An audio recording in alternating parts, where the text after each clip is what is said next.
You spend enough time in the desert and you start to wonder, is what I'm seeing real or a mirage or an oasis?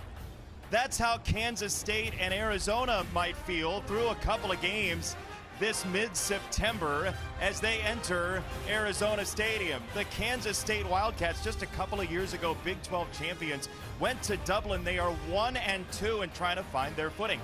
Arizona is 2-0 for the second straight year, but they only won 2 games after that.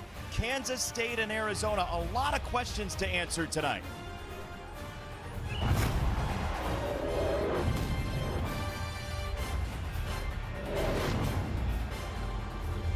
So welcome in to Arizona Stadium. Jason Benetti, Robert Griffin III, Alexa Landestoy is downstairs. That's the backdrop of this game. But at quarterback for Arizona, Noah Fifita stayed in part to try to recapture glory from a couple years ago. Where is he right now? I mean, Noah Fifita looks incredible, Jason. He has every club in his boat bag. He can pull out the driver and throw the deep ball. He can pull out the 7-iron and layer it over defenders, and he can pull out that sand wedge and scramble with the best of them. I've really enjoyed watching him on tape. If he was 6'2", 6'3", there'd be a lot of people talking about him being a top pick in the draft. The ball literally jumps off his hand, and he looks like he's back to his 2023 self. Meantime, Kansas State facing Fifita. They blitz a lot. We'll see how they handle him. But this Kansas State offense really wasn't on the field last week. Army just ate the clock all game long. So we didn't get to see Avery Johnson a whole lot. Where is he? Yes, I mean, for Avery Johnson, I had to go back a couple years to watch some of his clips, because what you see this year is his development as a passer from the pocket. He's third in the FBS right now in passing yards. You look at that hair, that man looks like he should be on a Head and Shoulders commercial. But what I'm missing right now from Avery Johnson is his legs. They need his running ability to show up for this offense, to not just stay on the field, but to get back to that K-State offense we're used to seeing, where they have the lightning and the thunder. He might have to be both tonight. He ran for 110 in this meeting last year. Don't say lightning, by the way. They had a 2-hour weather delay. That's true. That's last week.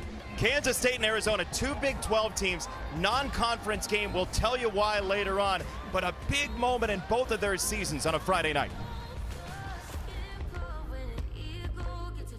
It is a very warm night in Tucson, 88 degrees, humidity at 40% here in the desert Southwest, and downstairs in it is Alexa Landestoy with big news for K-State's offense. Yeah, Dylan Edwards set to make his return to the lineup. He's K-State's starting running back. He's a dynamic playmaker and makes a difference when he's out there on the field. The Wildcats have been without him really all year. He got hurt on his first touch in game 1, hasn't returned to game action since then. Coach Kleiman told us they've been evaluating him every single day this week. They were hoping he would be a go. He took part in warm-ups. I caught up with Coach Wells prior to that. He said he may be on a bit of a pitch count, but wants to see just before game time how he's feeling. I can tell you from my observations, he looked just fine, running, cutting, dancing with his teammates, having fun out there. And guys, for our movie buffs out there, Coach Wells used the analogy, it's like Days of Thunder. When the driver went straight through the smoke, that's what their running back can do when he's at full speed. Well, right now he's through the injury, Harry. Off we go, Arizona and Kansas State in non-conference play. The game was scheduled way back in 2016, so it's a non-conference game, but they are Big 12 opponents. And Noah Fifita, the quarterback for Arizona, a young man who was so dynamic 2 years ago, trying to get back there, and he stayed in part because of his relationship with the head coach Brennan and the offensive coordinator Daigie. Yes, Seth Daigie said he sees a lot of himself in Noah Fifita. Undersized, they want to be the best, they work hard, and they don't do it for the individual glory. They just want to see their teammates be successful. He has been really good at distributing the ball. 12 receivers or tight ends caught the ball last week. He is empty here on first down. They sent Mahdi, the running back, out wide as part of that 5-wide receiver, and Fifita will be decisive. He will run. He calls his own number into a slide across the 40-yard line. They'll put it all the way back at the 40, and we'll give you the starting lineup for the Arizona Wildcats. Some movement on the offensive line. They might play up to 7 guys on the offensive line, including Tapa Atotai on the right side, who came back from injury last week. This is a throw and a catch for Nunu Watley. He is Javen Watley given name. He's been Nunu as a nickname for a long while in his life, and he can take the top off the defense. Oh, yes, he can. You look at his yards per catch. He has over 200 yards receiving, and they love getting him ISO'd on safeties and nickelbacks. Bunch of throws to start this game. Chris Hunter, very reliable junior out of New Orleans, against a Kansas State defense that was on the field for more than 80 plays last week against Army. Yeah, when we talked to Toby Osunsami, he said, you know, we just got to play K-State defense. We got to run to the ball. Guys like Austin Romaine, who's a tackling machine, VJ Payne, who's been a staple for this defense for quite some time. You're seeing them have to deal with this tempo, getting to the line, running plays quickly. Communication isn't at an all-time high for them. For an Arizona team that only averages 66 plays per game, here is Mahdi weaving his way through that run defense across the 40 into VJ Payne. Arizona feels like through the spread, they can do some damage today. Yeah, they know that K-State's was on the field for a long time. This defense was having to deal with all the misdirection, so they want to keep that pressure on them today. It's another throw. Fifita has the tight end, Sam Olsen. And one note here, Kansas State has not seen heat like this in Manhattan all year long. So that later in the game could be a factor. Yes, it could. I mean, listen, right now my chest is sweating. My shirt looks real bad because that's how hot it is. And it's probably 20 to 30 degrees hotter down on the field, Jason. I thought you did like a triple pike. Before we came on into like a pool or something. I do like to do the pool stuff. That's nice. Yeah, right before the game. First down for Arizona at the K-State 25 and a blitz shown. Now Fifita will get to survey again, and it is a run for him. Quarterback power for 3 yards or so. Hey, when you see that defensive player come up to the line, what's your process for a quarterback? Yeah, well, first of all, I'm telling my center, hey, man, next time snap the ball so we can get a free play, throw it down the field, maybe catch a touchdown. The penalty's not going to, any interceptions don't matter. But as a quarterback, it allows you to diagnose the defense, understand what coverage they're in, who's blitzing, who's not, and Noah Fifita used it beautifully there. We saw Des Purnell up at the line, the veteran linebacker for Kansas State. You hear Fifita say, listen. Talking to Mahdi now. Couple of claps. He does finally get the ball. Fifita throwing wide side. It is incomplete. Quay Moss on the coverage of the New Mexico transfer Luke Wysong. It was there. Yes, it was. We talked to offensive coordinator Seth Dagey this week. Off number 59. Ooh, another penalty. Second down.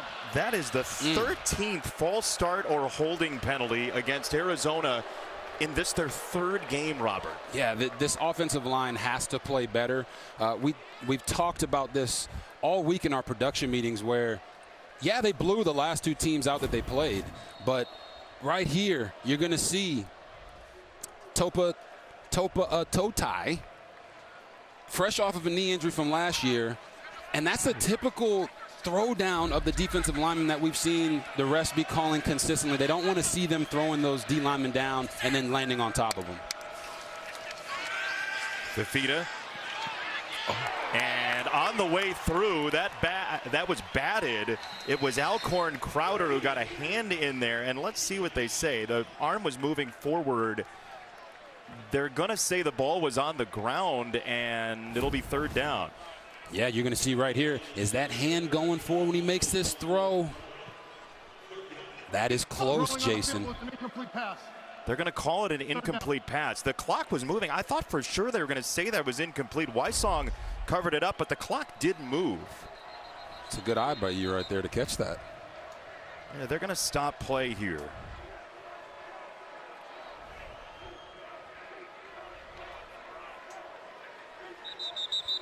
Let's see. The previous play, further review. Rolling on the field was an incomplete pass. I think that was a clear recovery by Wysong, but we'll hear what Mike Pereira has to say. Mike, what do you see on this play? Hi, guys. To me, I like it as a forward pass. The whole issue is the hand. Did the hand start forward with control of the ball? And to me, he does have control. And then the hand just barely goes forward. But watch it here. Moving forward, then it comes out. To me, I think the call on the field was good, and to me, in replay, it should stay as an incomplete pass. So it's about what the hand was doing, the arm was doing before the contact, yeah? forget the arm. It's got to be the hand, because sometimes the elbow is moving forward before the hand, and so that's why in the book they changed it at one point from the arm to the hand. So that's the only thing you focus on with control. Thank you, Mike. Appreciate it. We will see what they have to say.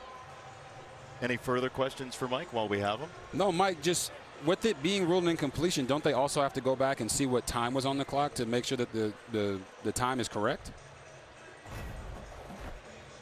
It actually should be.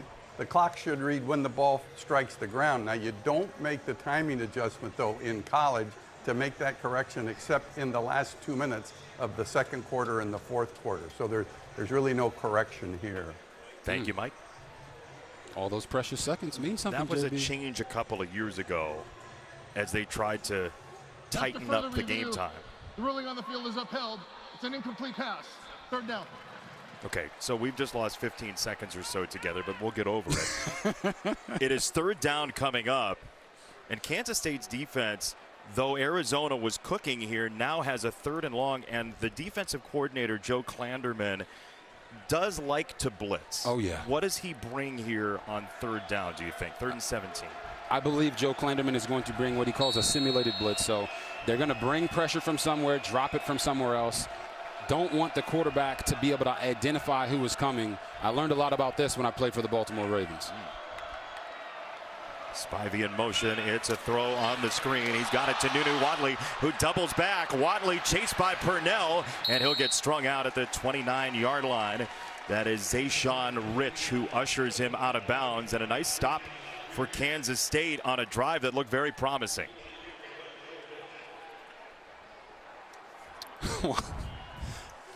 I haven't seen one of those since high school. You know, running all the way back across the other side of the field. A lot of steps. A lot of steps, and he did break some ankles there. Just didn't get the first. Michael Salgado Medina, who is their punter and field goal kicker, will boot it from 47.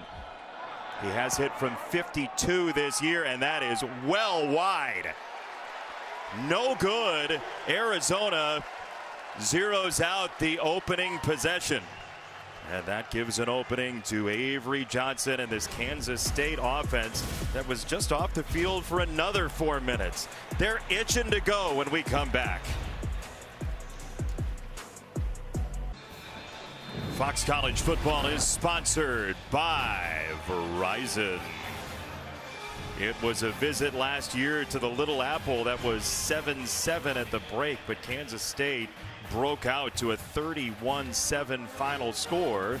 And you wonder, how much will Avery Johnson run the ball in this game as Kansas State visits Tucson for the first time since they won their first ever bowl game back in 1993. You remember the Copper Bowl back in the day. Kansas State's first bowl win. It's hard to think about that.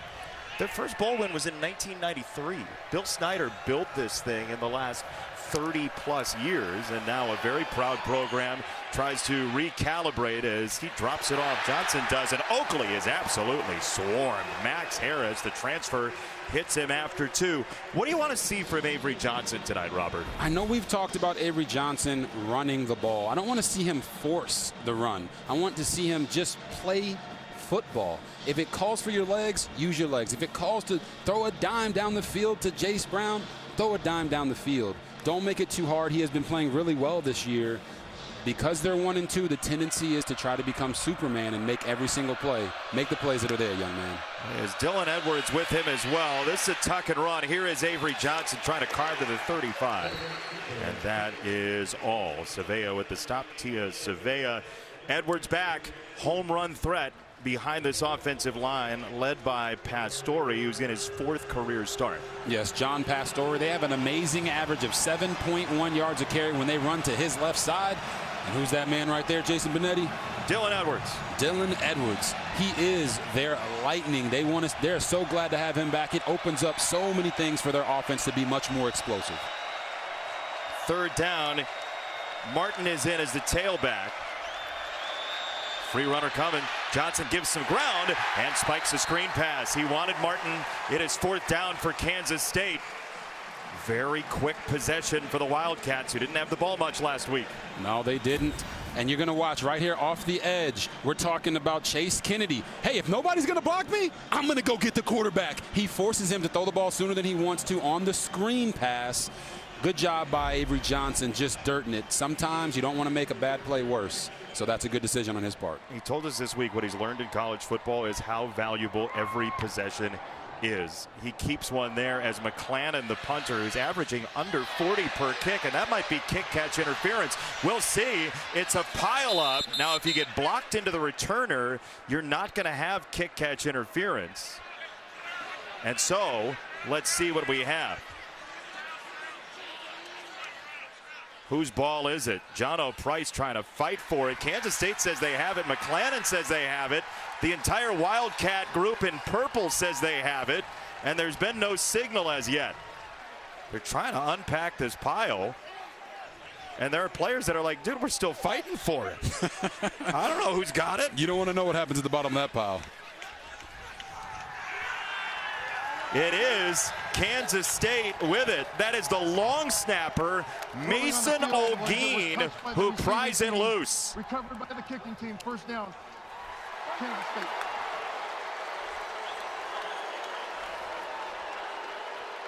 Brent Brennan is not happy on that sideline. Yeah, you're going to see it's his own man gets pushed into him, and then the ball hits off him, and then it's just a mad scramble. And as you mentioned, the long snapper gets in there. He's like the fourth guy in there, but watch here. You know, that yardage he's granted got changed because Groves Killebrew ran into him. His own player did. Mike Pereira is with us. By Kansas. Mike, what do you see on this play for the possibility of interference with the catch?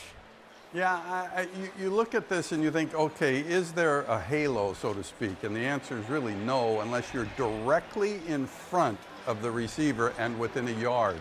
And to me, the contact that occurs here is his own man. I mean, it's his own man that hits him. So you can't have any interference there. So now you look to see, ruled on the field that it was touched by Arizona first, and it looks to us like the ball does bounce into number 2 and hit off his leg as we're watching it now. And then obviously at that point it's a live ball. Kansas recovers, so I think it's going to stay as called, Kansas ball. Mike, let me ask you about that yard in front. Does that change when he goes sideways here? When Patterson goes sideways, where is the yard in front that he's afforded? I think really, to me, you know, he's got to be set. I mean, that's what you're talking about. If he's moving and kind of moves into that spot, it was his own contact from his man that created the problem for him. So, and like I say, you know, you can't at this point put it on, even if we felt like it should have been interference. And the ruling on the field is upheld. First down, Kansas State.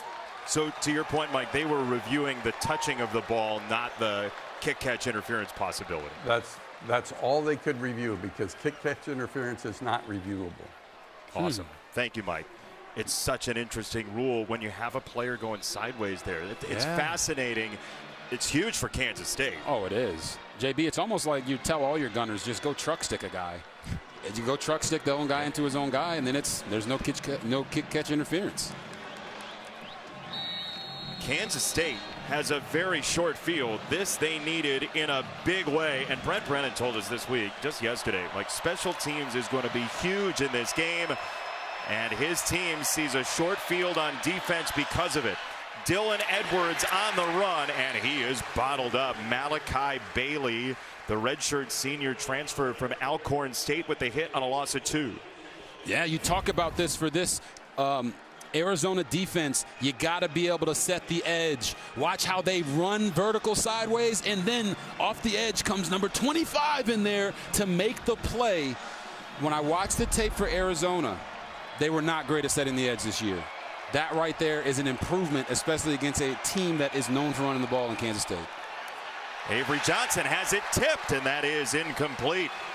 Aiden Garnes from the secondary got in there. The redshirt senior from Philly sets up 3rd and 12. Everybody's bogging down. Yeah, they're trying to play volleyball out there a little bit. Come off the edge. Hey, if you can't get to the quarterback, what do you got to do? Get your hands up and try to knock it down. Great job elevating and not giving, I mean, I don't know. maybe Stokes could have caught a pick there if he ended up making that throw. But hey, it got knocked down, so we'll never know. They'll take it for now, but you know how DBs think. 3rd down and 12 for Kansas State.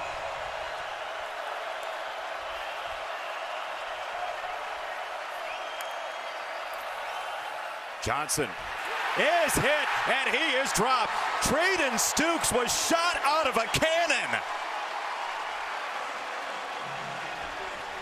We talked about they love to bring pressure. You're going to watch number 2. His eyes are inside. He's ready to pressure because the safety got him capped. And what's he do? Runs through the back and gets to Avery Johnson. Hey, man, you can't be in there at running back if you can't pass protect for your quarterback. But if you're Arizona, it feels really good to go out there and get them off the field. Here's a guy in Stukes. He and Johnson, both in that secondary, have been through so much with this program. Stukes in his first game this year. As Rodriguez ready to kick, they leap over the line. This is on the way, and it is good. That ball was hammered by Rodriguez, and it's 300 to the fairway. Man, he smoked this, huh?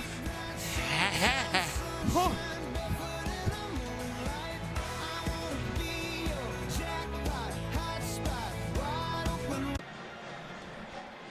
3-0 Kansas State on a made field goal from Luis Rodriguez from 51 out. That looked like it could have been good for 60. As you said, he smoked that thing. You had more flair than I did, but 3-0 Kansas State over Arizona. A K-State team, they opened the season in Dublin.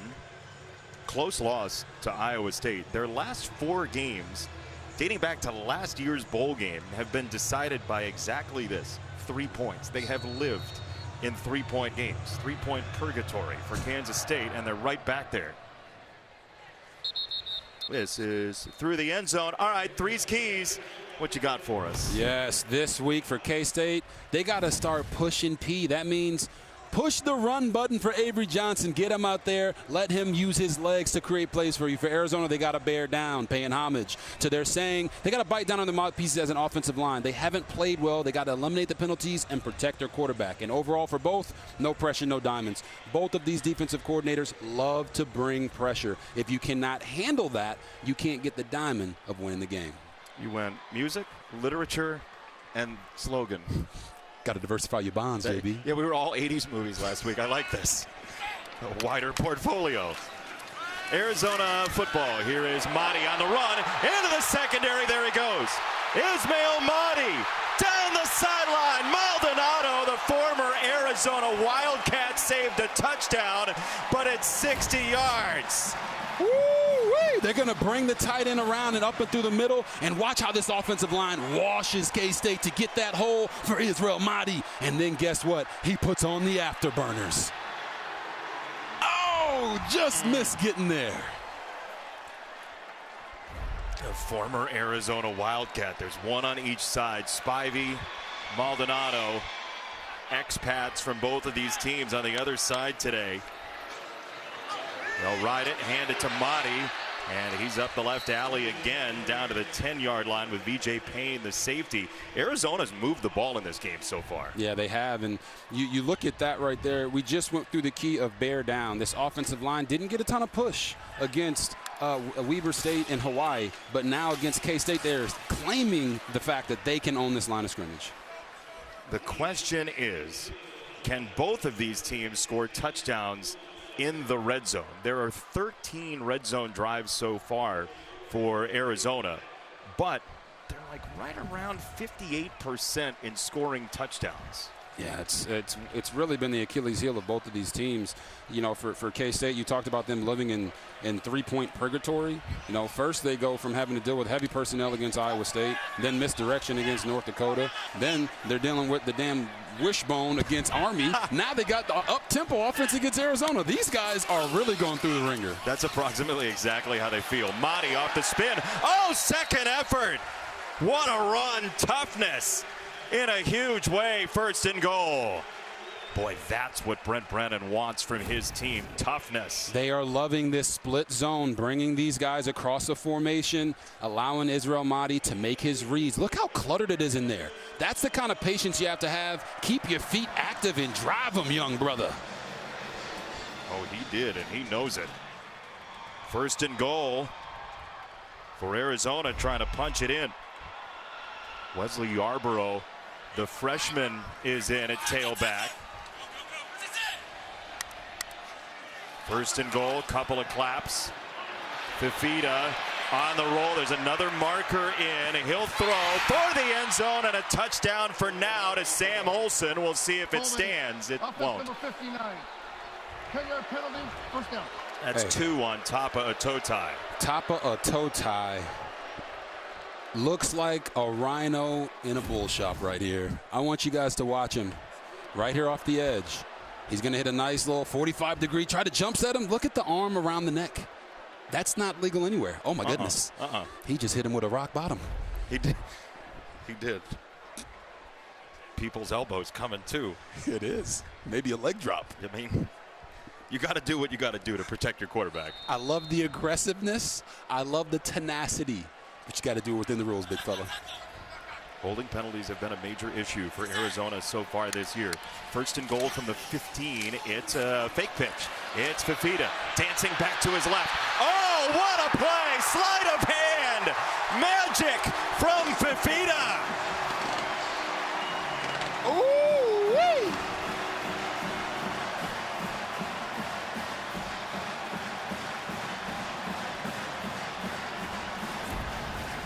Fifita is going to fake it out to the back, and watch his vision. Vision goes here, then it comes back downhill, and he realizes the hole's not there, so what's he gonna do? He gonna make a play.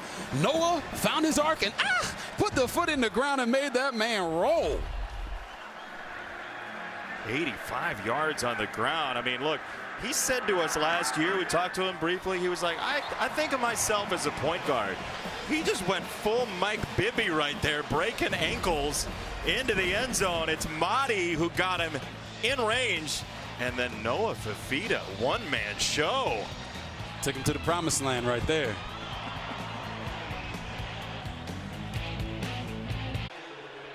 Noah Fifita came into the year with one career rushing touchdown.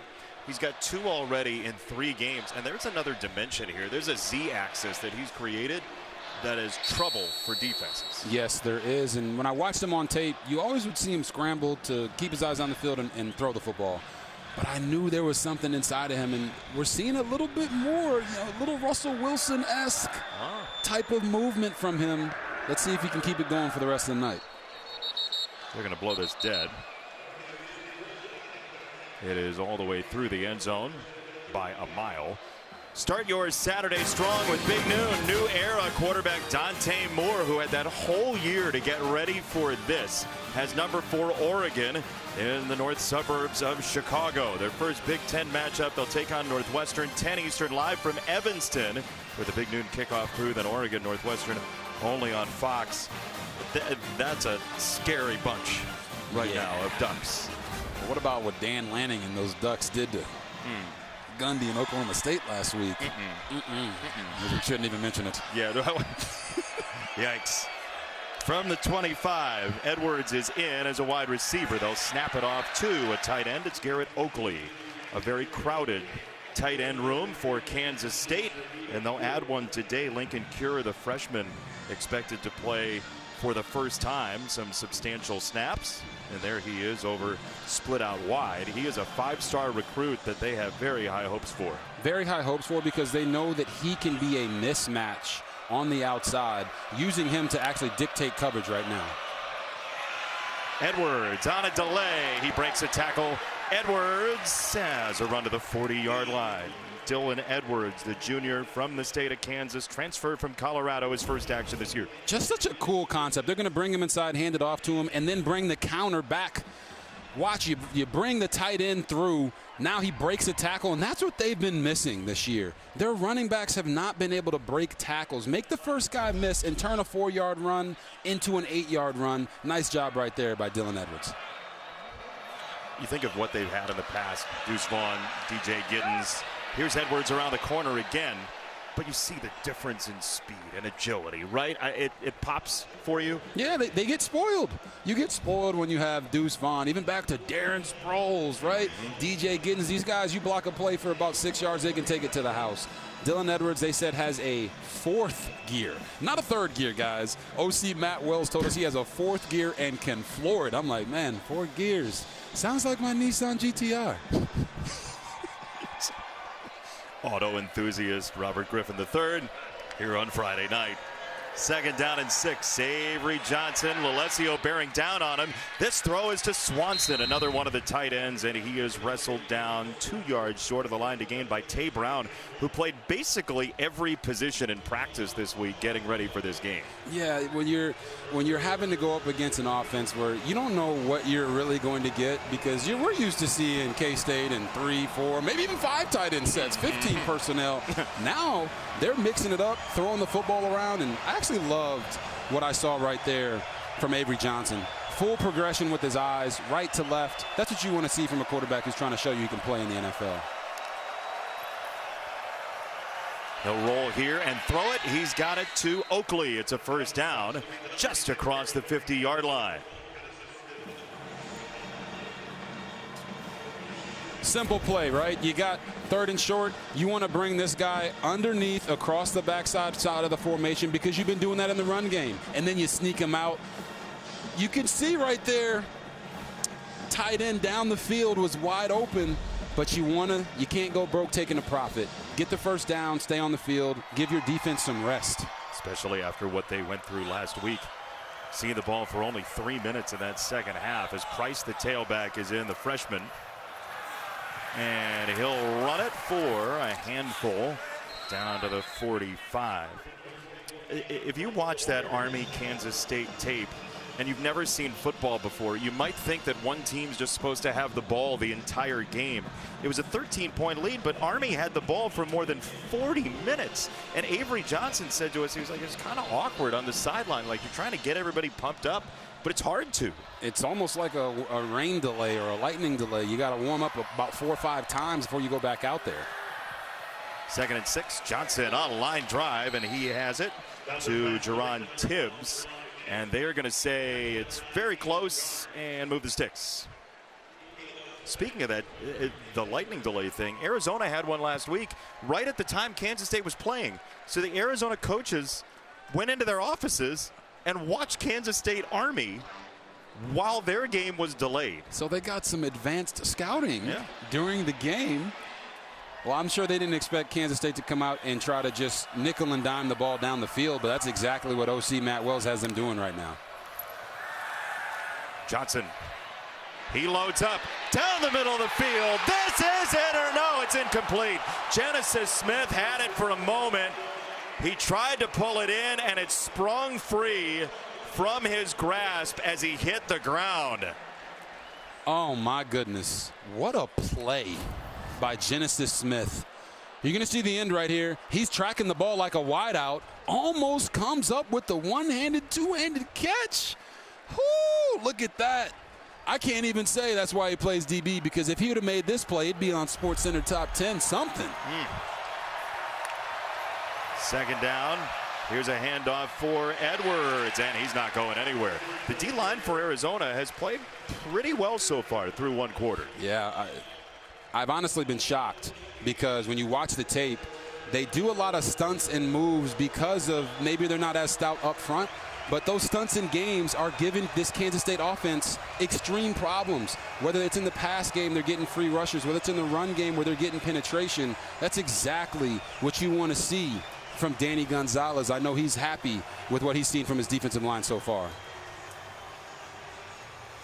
Only 3 points allowed, even with a short field for Kansas State off the punt that ricocheted off of Patterson and turned into a good opportunity, a plum one for Kansas State. But Arizona has the lead 7-3 at home over K-State on a Friday night. Straight off the killer streets of CPT.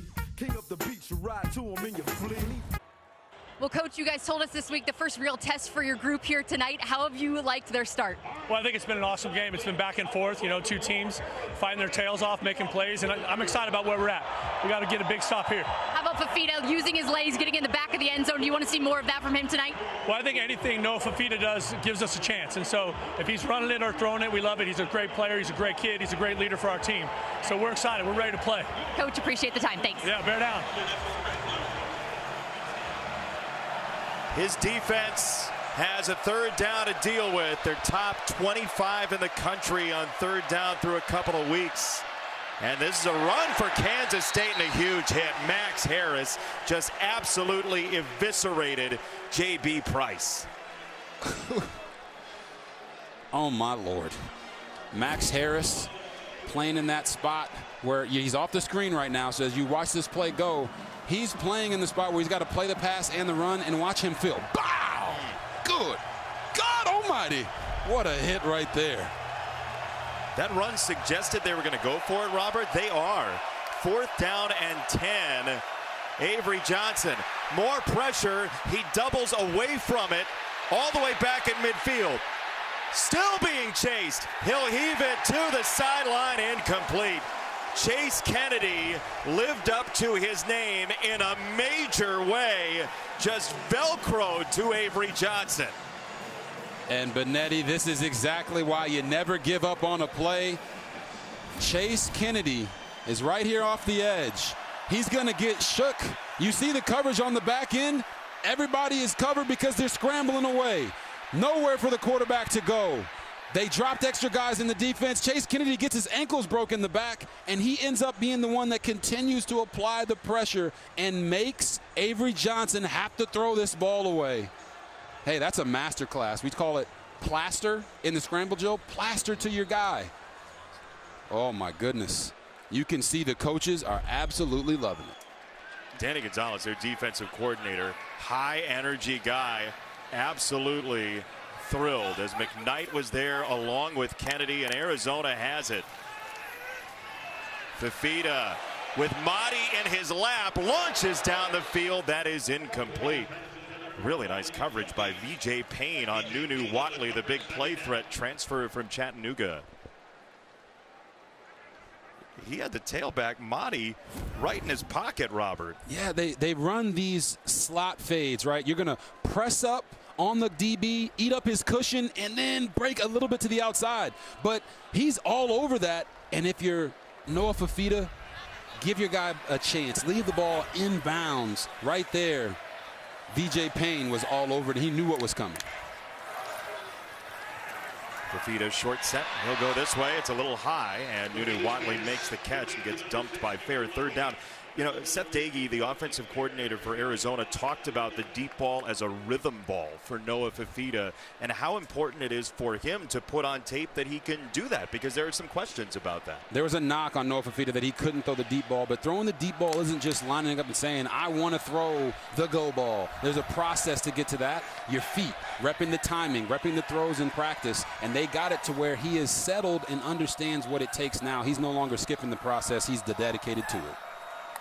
He's got a 3rd down and 5 for his offense. Fifita whips it outside the hash marks. Oh, what a catch, Chris Hunter. Soft hands to the sideline. 1st down, Arizona. That was finger licking good right there. Just on the edge of the fingertips, gets the feet in. I told you he got that 7-iron, right? He can layer it over the defense. Hey, he pulled it out of his golf bag on that one. How good are his throws to the boundary? I told you, the ball jumps off his hand. He can make every throw on the field. It was truly a joy to watch his tape this week. Noah Fifita, 1st down, Arizona. He'll throw it again. It's incomplete. I want to ask you, the clapping we're hearing from Arizona, the change in cadence and the rhythm of that. Why is that, and what does that do to the defense? Yeah, well, there's some people hate the clap, John Gruden. They hate the clap. They hate the fact that quarterbacks aren't using their voice inflection to try to draw the defense offside. So what is the alternative? You come up with a multiple clap cadence, and that's exactly what Seth Doege and Noah Fifita have done. It draws the defense off guard. It makes them show their coverages, and they've mastered it. There's one clap. There's a second one. He'll take it this time. And he'll throw right down the middle. It's Wysong into space. First down, Arizona again. Woo-wee, they're going to run a slant. I want you to watch this guy and this guy. Watch how they come to the line of scrimmage off the fake, and it leaves up a big gap right behind them. We're talking about Luke Wysong. I told you, they got about 5-6 of these guys at wide receiver that can make plays for him, and they're hitting it. Wysong in the backfield here. He takes it. Fifita gets wrangled, and he's going to lose 2. Wysong will on the pursuit by Des Purnell. That was a high-risk mesh there, and Fifita got the brunt of it. Yes, he did. And did you see how physical Desmond Purnell came through on that? He didn't just try to hit him. He tried to punch the ball out. It's the only place you can legally beat people up is on a football field. These guys are enjoying it. They love football. This is 44th game in a Kansas State jersey for Purnell as we have a whistle and a flag down. Boy, Arizona has really been hurt by penalties on the offensive line this year. Snap infraction. Offense number 52. 5-yard penalty. Second down. Coming into this week, 12 of them, false starts and holdings. That's a snap infraction against DeCambra, the center. But that can really stunt a drive. Yeah, it really can, and they're really hurting themselves because they have all the momentum right now, but you can't pick the ball up and hold it for a second before you snap it. That's why they got the snap infraction.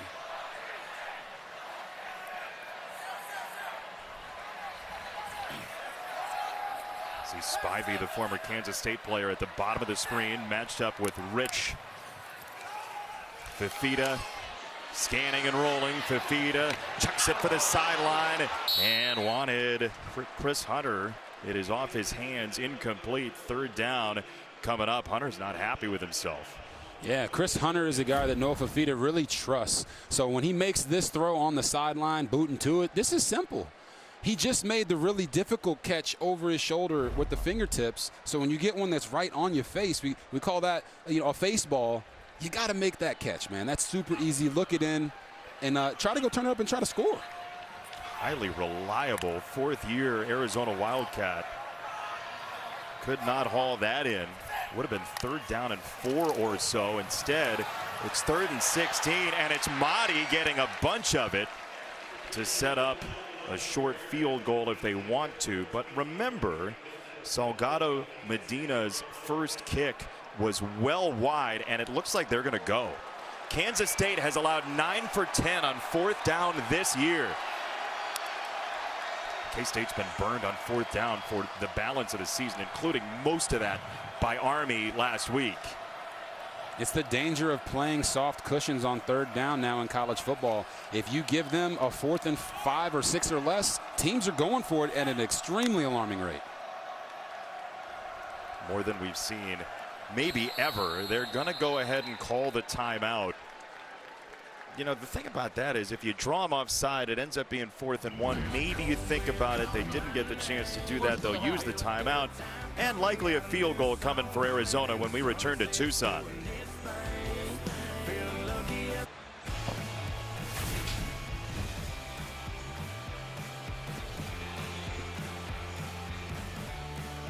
Traffic's moving fast in this old mining town of Tucson, Arizona. It is field goal time for the homestanding Wildcats for Salgado Medina. Sophomore on a mission, Viejo, who is their punter and place kicker. This will be from 30. He missed from much longer earlier. To make it a 7-point game. It's a bad snap and a really nice job by Ian Wagner on the hold to get it down. 10-3 Arizona. Fifita and company will take the points.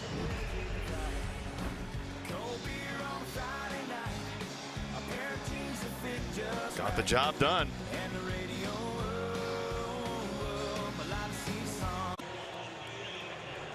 Arizona has allowed 32 total yards here in the land of Cactus Tetaroa McMillan.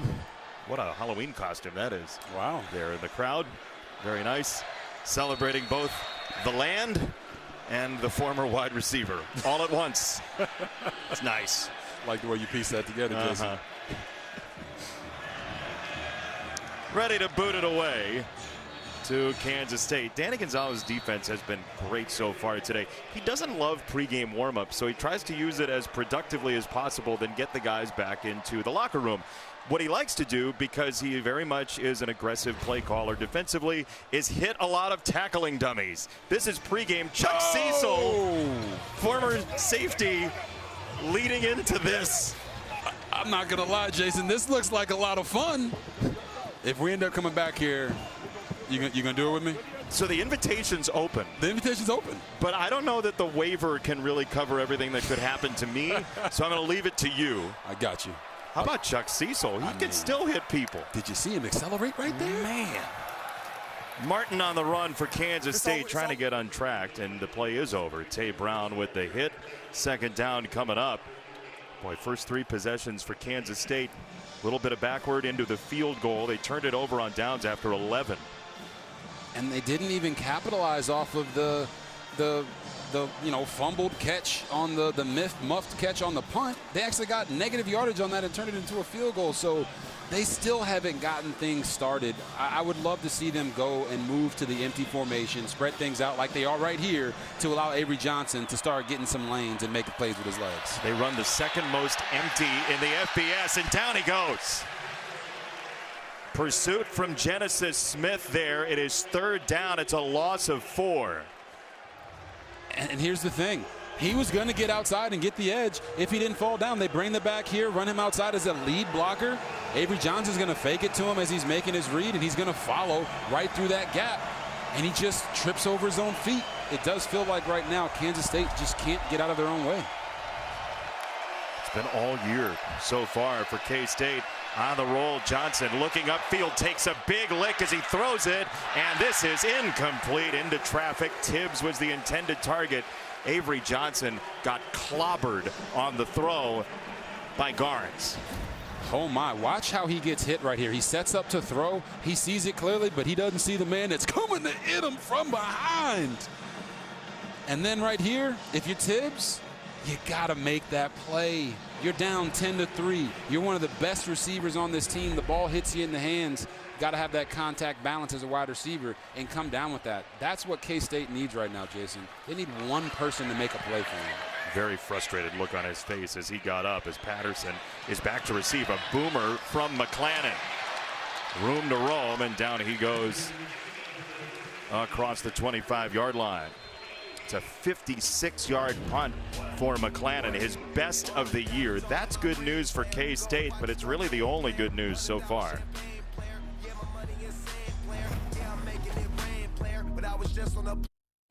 Coming up on the Liberty Mutual halftime, we got a top 15 showdown tomorrow. Could Georgia be in for a long day in Knoxville? Fourth-ranked Oregon takes its offensive arsenal on the road, and as Colorado settled on the quarterback tonight in Houston.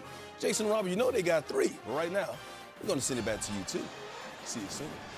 Well, as Coach Prime said, they have Martin Luther Staub.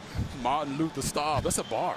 It's such a good, he had a dream, and now he's living it. One of the best post-game interviews you're going to see in college football last week. Motti, the tailback. Arizona has it batted. That is Travis Bates, the junior out of the state of Texas, and that is something Kansas State came in trying to do, hands up on the pass. Yes, hands up on the pass, because they know that Noah Fifita is a shorter quarterback. So in order for him to throw over the top of these defensive linemen who are 6'3", 6'4", 6'5", who become 6'7", when they put their arms up, it's another way for them to try to get Arizona's offense off the field. Fifita on second down. Rolling to his right, picking his way, and he'll step across for a yard. They want a flag, and it does come down. Ryan Davis, a pretty aggressive defensive end, getting on the field after missing a couple of weeks with injury, is going to get called for this one.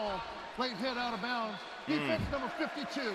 15-yard penalty, automatic first down. It didn't do a whole lot to Fifita's body, but the reason for the foul is this type of hit. Yeah, it's right here. You're looking at Ryan Davis. They called him a bowling ball of chaos. Well, you got to be that chaos inside the stripes, big fella. If you get a quarterback, he's out of bounds clearly, and even that brush right there, they're going to throw that flag every single time. The Arizona native, he cannot believe it. That is huge for Arizona, who came into this drive running 14 of its 22 plays in Kansas State territory because of this run game. But Austin Romaine, who is a tremendous run stopper, fit that perfectly. Yeah, he was waiting on that. Sometimes on the outside we call it a catch technique by the DBs, where they're just waiting on the receiver to get to the spot. He closed the gap and waited for the back to get there, and he ran to that man's chest. And there's nowhere to go once you get there. He was their tackles leader last year for Kansas State at the linebacker spot. No gain, 2nd and 10. Mahdi in motion. They'll swing it out wide. He catches in stride. Well timed. It's Romaine taking him to the paint again. 3rd down. Yeah, good rhythm on that play. Great rhythm. They're doing a good job of making this Kansas State defense run sideline to sideline. But I was in pregame and I watched Trey Spivey, wide receiver for the Arizona Wildcats. And on defense right now, K-State is getting much more aggressive and playing some man coverage to try to commit more guys to the box to stop the run. I look for them to hit some outside shots to some of these bigger receivers. They had played 74% zone coming into this week. Down the middle, there's a big shot, and it is Spivey who takes the lick. Logan Bartley, the freshman, and we'll see if this is targeting. It's a gain of 17. The marker is in. That's Spivey, the former Kansas State Wildcat, taking the shot and popping back up. Man, I said they would take some shots down the field to Spivey. I didn't think he was going to take one across the middle as well right there. Man.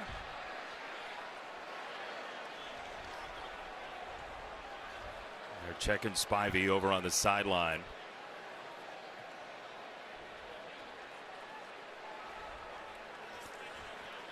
He appears to be bleeding. Oh, man, he cut his cheek. Personal foul, targeting, defense number 10. 15-yard penalty, automatic 1st down. The previous play is under further review. This will be under review. What you're looking for is a protected player, a launch, and forcible contact to the head or neck area. And you're right, Jason. Right here, he is a protected player. He's a defenseless receiver. Whether it's helmet or shoulder pad, that contact does happen to the head or neck area. It's got to be initially to the head or neck area, and it looks like that's where it is.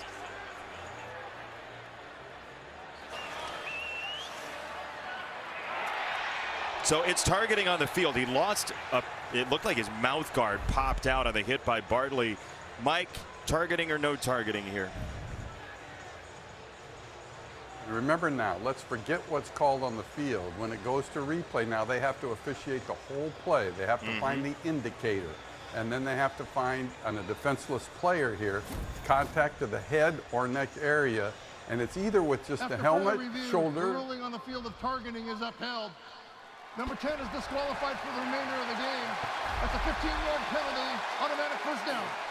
What do you think of the call, and Mike? I think that's the type of hit they're trying to get out of the game. Shoulder was actually okay, but when you look at it, it was helmet to helmet contact, leading with the helmet, so that's the indicator that you're looking at, and that is a foul and was upheld. Mike, thank you. It's a 31-yard gain overall. They lose Bartley from their safety room.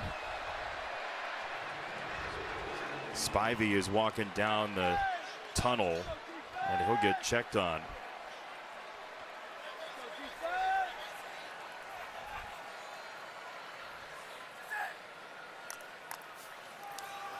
Two quick claps that time. Fifita hopping in the pocket. He'll throw it this way, and he'll put it right on the hands of Phelps, the freshman from Gilbert, Arizona. It's 2nd down after a gain of 5. And Jason, you know, a lot of people get upset about the targeting calls, and you got to understand, yes, 10, 15 years ago, that's not a foul. He's not coming out the game. It's the old gridiron rules of football. But those rules are put in place to actually protect these players for their long-term future, especially with all the things that we've seen with brain scans and CTE from players playing the game of football. It is well said. Fifita. Oh, those feet are special. 1st and goal, Arizona. Yeah, you're going to see him. They're going to come off of this fake. Noah Fifita, boom, token fake. Hey, it's not there. He sees all this green grass. He's like, I'm going to go fill it. Hit him with the fake pump fake. I don't know about 56. My man Damian Ilaleo had no chance with those sweet feet of Noah Fifita. So important to Brent Brennan, the head coach, speed on this roster, agility. He went to the portal thinking speed and bigger bodies. They have so much more speed offensively this year with Arizona. Mahdi into the backfield with one. They snap it, and it's Mahdi breaking outside. Mahdi to the 2. He's not happy. He wanted to get into the end zone. It's 2nd and goal. Yeah, I understand why he's not happy, because he knows if he wouldn't have made one misstep there, he could have exploded through that arm tackle and potentially scored. But, man, has he not made the most of his opportunity tonight so far? Running the football. Ismail Mahdi is putting the team on his back like that. And now they're in a position where we said this was a show-me game. They can put this thing not quite out of reach, but the momentum is starting to pile on for the Arizona Wildcats. They've got the freshman Yarbrough in, and he will try to shoulder forward, and he is driven back. Romaine holding the line with the rest of his compatriots for K-State. 3rd and goal. Yeah, you look at this formation. We call it a double sniffer formation, but it's extended backwards, okay? So they're not up on the guards' butts. They're back a little bit, and we got 2 fullbacks. Big old meatheads, the kind of guys that listen to heavy metal in the locker room and in the weight room, there to try to create a path for the running back. It just didn't work there, but I do love the formation. Double what? Double sniffer. Okay. Caden Luke was one of those tight ends you're talking about. 3rd down and goal. They will break out of that, and we got a timeout coming. A lot of motion there. Kansas State uses one of its 3 timeouts. They may have sniffed Kansas something State, out. the first of the half. 30-second timeout. Chris Kleiman's team needs a stop. Coming up in just a couple days, the game we've all been waiting for, a Super Bowl rematch. Philadelphia and Kansas City. Saquon leads the defending champs against Patrick Mahomes and the Chiefs. It's America's Game of the Week, Sunday 4 Eastern on Fox. It is early in the season, and it's a thorny game for both teams. What do you make of it? I see what you did there. That was good. Thorny. Yeah. For both teams, Kansas City just can't afford to start the season 0-2. And I think when you start off and you're going up against the Super Bowl champs with Saquon Barkley, the Eagles have to find a way to get A.J. Brown the ball and get him involved more often. One catch, unacceptable. He's happy for the win, but you need your best players with the ball in their hands if you're going to win over the long haul of the season. So the Eagles have to do that. But if you're the Chiefs, they got to figure out how they're going to replace Xavier Worthy. Him running into Travis Kelce really put a damper on their offense in week 1. Big loss for their explosiveness. Close quarters here, 3rd and goal. Mahdi the tailback again.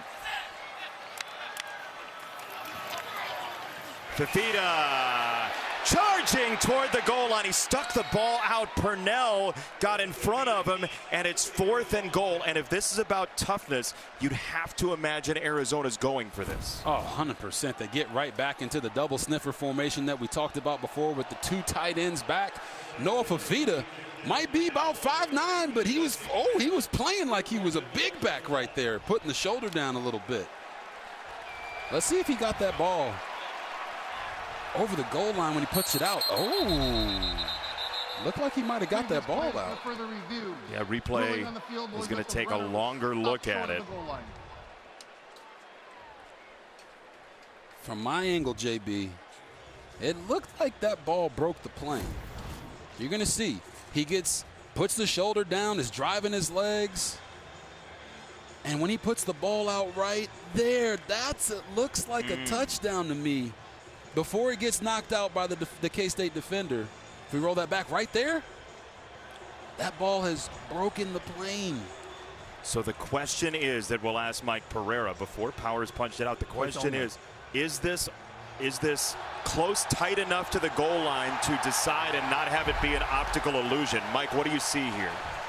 Yeah, I'm into optical illusions, and it is one of those where you look for that shot right down the line, but I think we do a really good job of showing this here To me, this is close enough at that point before the ball gets knocked loose.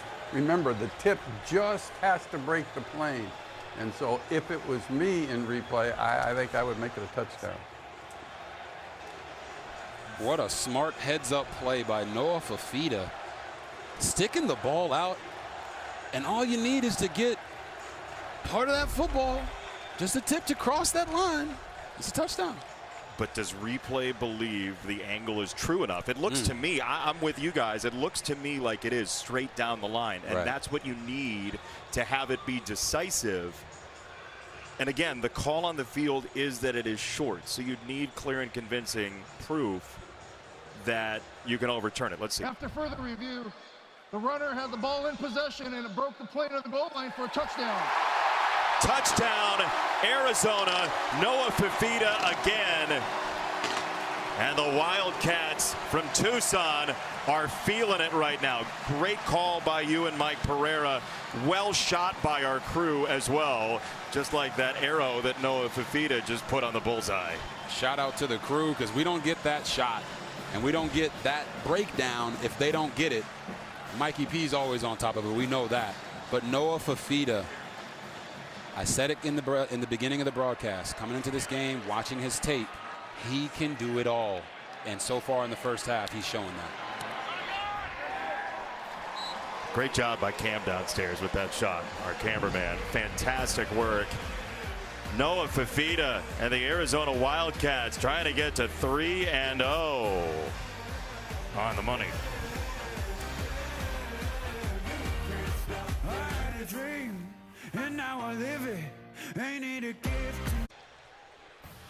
Fox College Football is sponsored by Liberty Mutual Insurance. Only pay for what you need.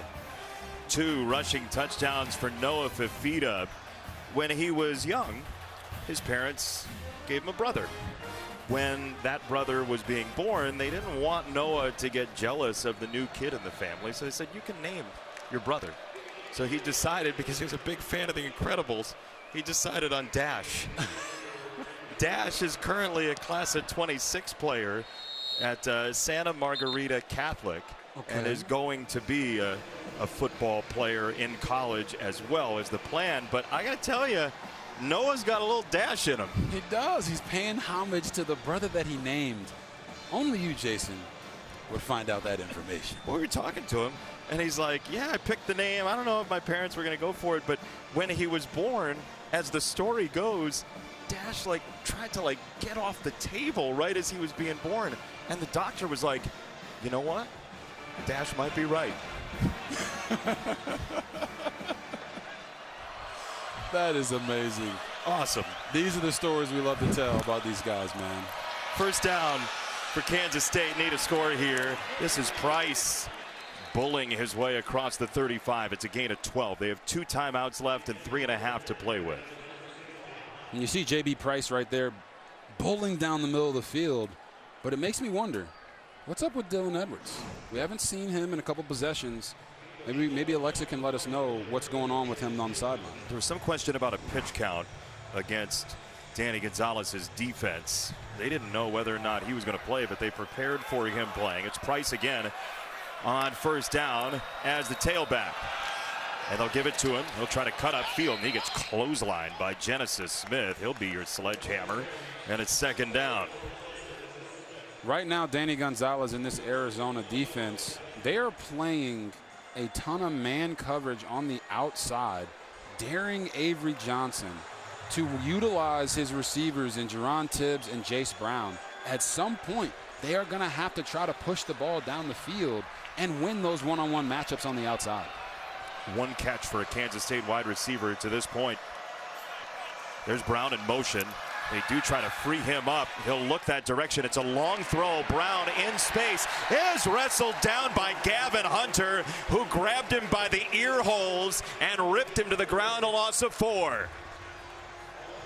Amazing job here of Gavin Hunter closing the distance. When a receiver catches the ball in space, you don't want to sit there and wait. You want to first close the distance, and then what they say is shoot your shot. Shoot your shot and go make the tackle. Wrap them up. That's the 4th tackle for loss for Danny Gonzalez's defense. What an effort by Hunter. His coordinator is rather thrilled. Fox College Football is sponsored by Jeep. There's only one. Big recovery of a muff punt by Mason Olguin set up Kansas State. These are only 3 points on a short field. It has been all Arizona, 17 unanswered, and the Wildcats defense that still hasn't allowed a touchdown. They and BYU, the only two teams not to allow a defensive touchdown. 3rd and long, Kansas State. And what's been most impressive for me as a quarterback is what they've done on third downs. 4 for 14 and 2 for 13 the first 2 weeks of the season, holding the offense to abysmal things on third down. And right now, K-State's 1 of 5. It's a 3-man rush. They get around the corner with McKnight anyway. Johnson gets away from it, has loads of time, throws it sideline, incomplete for Lockett. 4th down. He had seconds and seconds and seconds, and nobody came free to his eyes. JB, he didn't just have seconds. Watch what this defender does when he turns his eyes. He can run this ball for a 1st down. He doesn't need to throw it out there to the wide receiver. He could easily use his legs, and we talked about this in the open. Don't just try to play quarterback. Play football. Trust your instincts. If the whole field is there and you got green grass, go fill it. Instead, Kansas State gives it back to Arizona with 2 timeouts. Patterson on the return with a stiff arm, and he is thrown back to the 11. 53-yard punt. Nice coverage by Kansas State. Noah Fifita tonight. In a couple words, what are you seeing? I mean, he's living La Fida Loca right now. He's running around, being high percentage in the passing game. They're pulling guys out in front. He's making fakes. Hey, it's not in the front side B gap. I'm going to go ahead and hit the backside D gap and make this man do the cha-cha as I go score. And then guess what? You think I'm small? I'm going to drive my legs, put the ball out, and get another rushing touchdown. Just an incredible performance thus far from Noah Fifita, and he's got this whole stadium rocking. Inside, outside. The Fifita Loca. La Fida Loca. You like that one, didn't you? That is special. We thought Noah Fifita was special. That turn of phrase is. We'll see what they do here. They have 2 timeouts. Kansas State does get the ball out of halftime. So Arizona trying to pay off this possession. Fifita to the sideline. That is incomplete. Sticky coverage from Rich on Hunter, and it's 2nd down. You do have to think about Kansas State touching the ball again if you're Arizona here. Yeah, you do, and you don't want to just come out and just act like, hey, the game's over. We're just going to throw the ball around and give them the football back and allow them to score at the end of the half. And then out of the half, we talk about that middle 8 you want to be able to control. So if I'm Arizona, I'm handing the ball off here to my man Ismail Mahdi. He's been running the pigskin off of the football, and this offensive line has owned the line of scrimmage. He's at 91 yards on 8 carries already. Fifita drops it off to him. Mahdi breaks it down. There is a marker in. It's a gain of 9, but there's a flag down at the 9-yard line. And it looks like another hold against Arizona. Offense number 59. Half the distance to the goal. 2nd down. That's the 3rd holding penalty on Tapa Atotai. Jason, Tapa Atotai's got to let it go, man. Right here off the edge, you're going to see as they throw this screen to Ismail Mahdi on the edge, as soon as the DN tries to disengage, let him go. Let him go. Let him go. You couldn't hold it back anymore. I saw it. Golly, it's so frustrating because right there they didn't hand it off to Mahdi, but they gave him an opportunity to get out, and that could potentially hurt you here as you go into now a 2nd and long. They're probably going to have to run the ball. Good news that Spivey's back on the sideline after the big hit he took from Bartley on the targeting penalty. Fifita chucks it to the sideline. That's incomplete. The clock is going to stop. Now you're backed up. Kansas State has 2 timeouts. This is allowing Kansas State back into a game that they really shouldn't have had another possession in. And Jason, that's why I mentioned run the ball there. Yeah. Keep the clock rolling. You have been owning the line of scrimmage. If you pop one for 7 or 8 yards, it puts you in a better situation on 3rd down. Now you're at 3rd and 16. Now the question is, do you run the ball here to keep the clock running? But then it's a timeout. They still have 1. You know you're punting from your end zone. Now you have to get some yardage to help out Salgado Medina, your punter. They're going to throw it again. Fifita has the 1st down. Hunter with the catch across the 20. That's their best bolt right now. Yes, it is. And that is their patented play, token fake to the back, get the defense to step up on the second level, and then boom, throw the bang 8 right behind them. 3rd and 16. Kansas State gives up a big one, and this is incomplete for Spivey. It's 2nd down. So you're going to go back, you're going to watch these two linebackers as they step up, and this route, boom, bow, bing, look at that. Hit it right on him, give him a chance to protect himself. Nice job by Noah Fifita putting the ball on Chris Hunter's body so that he can protect himself running across the middle. No hospital balls, as we call them as quarterbacks. Don't have them all stretched out, getting knocked out by the safeties. Get it on his body, allow him to protect himself. Beautiful ball placement. Which leads to more interesting strategic tactical stuff here with 1:05, 2nd and 10. They're going to throw it again. Osinsami coming. Fifita tries to break away and does, and he will run out of bounds with 57 seconds to go and 3rd down coming up. Anybody who is into timeout conservation and trying to steal a possession from a defense is having heart palpitations right now. Yes, they are. Obviously, Arizona and Seth Doege are having an aggressive mindset. They should have been running the football, running clock, not trying to get out of bounds, especially when you're now in a 3rd and 9 situation. But they've been aggressive all day. They're going to continue to stay aggressive, and they're not really worried about the clock right now. And I don't know. I think that's a big mistake. We'll see. 3rd and 9. Pressure coming straight up the middle on Fifita. He's going to launch it down the sideline off the hands of Nunu Watley.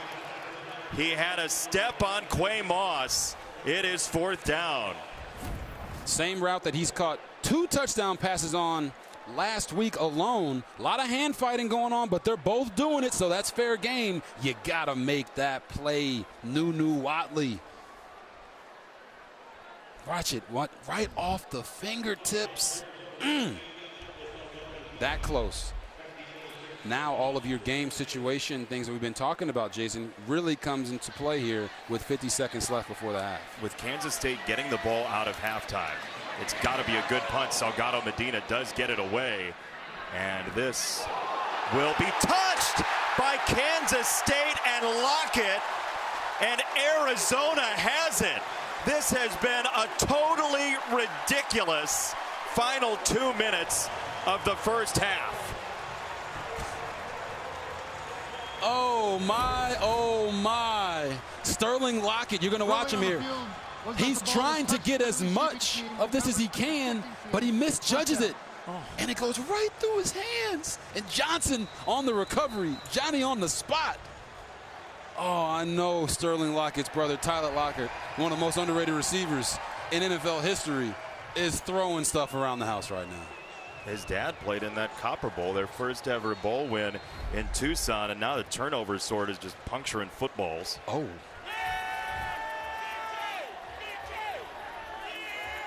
I guess we'll see them in Valhalla. I mean,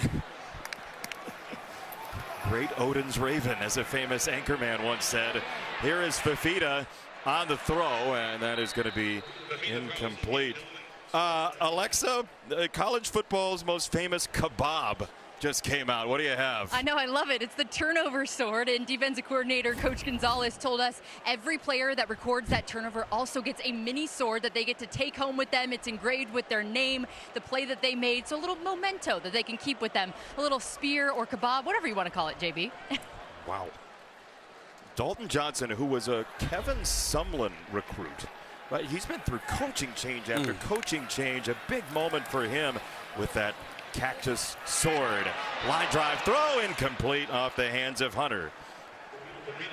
I think both fan bases want to get to halftime right now. Yeah, it's just been chaos. It's been a roller coaster, right? You look at Arizona defensively, they forced the most turnovers in all of FBS. It's astonishing because they only had 16 all of last year, and they've already got half of that. They're +9. It's crazy. It is a frustrating moment for Avery Johnson in Kansas State. 3rd and 10 for Noah Fifita.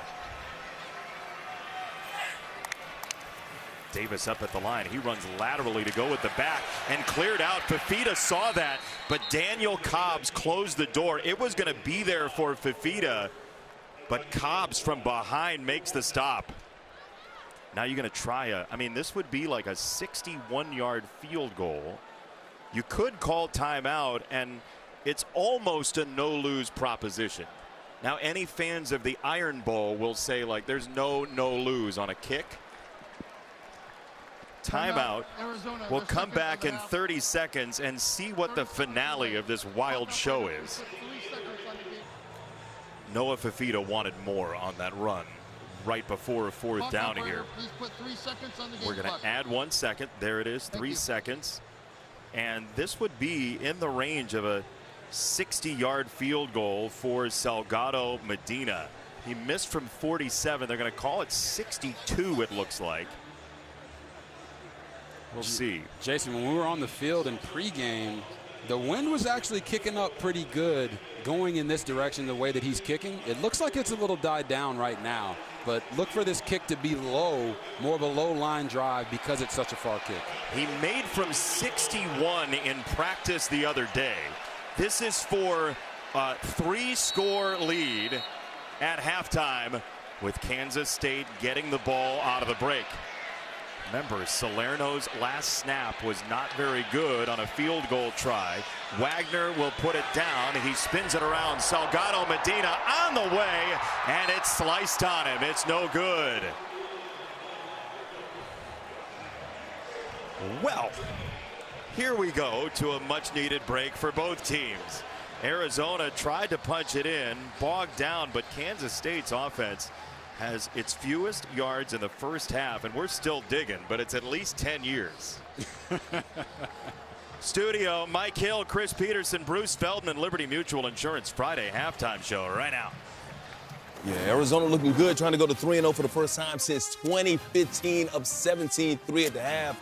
As we welcome you to the Fox College Football Friday halftime show, sponsored by Liberty Mutual Insurance. Only pay for what you need. Chris Peterson, Bruce Feldman, Mike Hill, can you say total domination? I mean, Arizona is putting it on Kansas State, outgaining them 257-44. Of course, the score is 17-3, and they're doing it on both sides of the football. As we take a look at the halftime highlights, sponsored by Liberty Mutual Insurance. Only pay for what you need. What do you see on the offensive side, Coach? Defensive side of me. Yeah, I'll tell you this. I almost have to go back a week ago when Kansas State lost to Army. I think there's that hangover effect. You know, we have this saying as coaches, don't let the same team beat you twice, because they just look so out of sorts across the board. But hats off to Danny Gonzalez, the defensive coordinator. I had the opportunity to go spend a couple days with those guys in fall camp in Tucson, and the vibe felt different. I've also had to go against this defense. Danny Gonzalez is a protege of Rocky Long, who's the master of the 3-3-5 stack defense, and it is a problem. And Danny is doing a great job. They did a great job in fall camp, and you can see it right now. This defense is for real. Yeah. For me, it's the other side of the ball. Noah Fifita has really taken over the night. We talked a lot in the preseason about Avery Johnson and how dynamic he is. Noah Fifita's looked terrific. He's had a bunch of big plays. You see him, running, making a bunch of stretching the defense out. And I feel like K-State just really looks like they don't have a feel for what's going on. Seth Dagey, the new offensive coordinator, old Air Raid guy, he was at Marshall last year. He's done a really good job. I feel like they have an identity. Remember, last year, Dino Babers went in there. They tried to keep some of the Jed Fish offense. It didn't work. They lost a great receiver in Tedero McMillan to the NFL. And, credit to Noah Fifita. He looks like the one he did when he had T-Mac. Yeah, they're up 17-3. It feels like it should be more right now. It's only a 2-score game, but that defense has been tough. They've only given up 12 points all season. This is almost like the old Desert Swarm. Desert Swarm. There you go, Mike. Back in the day. All right, still more to come. Second half coming up. An SEC showdown between 6th-ranked Georgia and number 15 Tennessee. Could the Dogs be in for a long day in Knoxville? We're going to have the answer coming up next. Plus, 4th-ranked Oregon put up a 60-burger on Mike Gundy's team. Dante Moore and the Ducks on Big Noon Kickoff tomorrow. We got the latest from Evanston coming up next.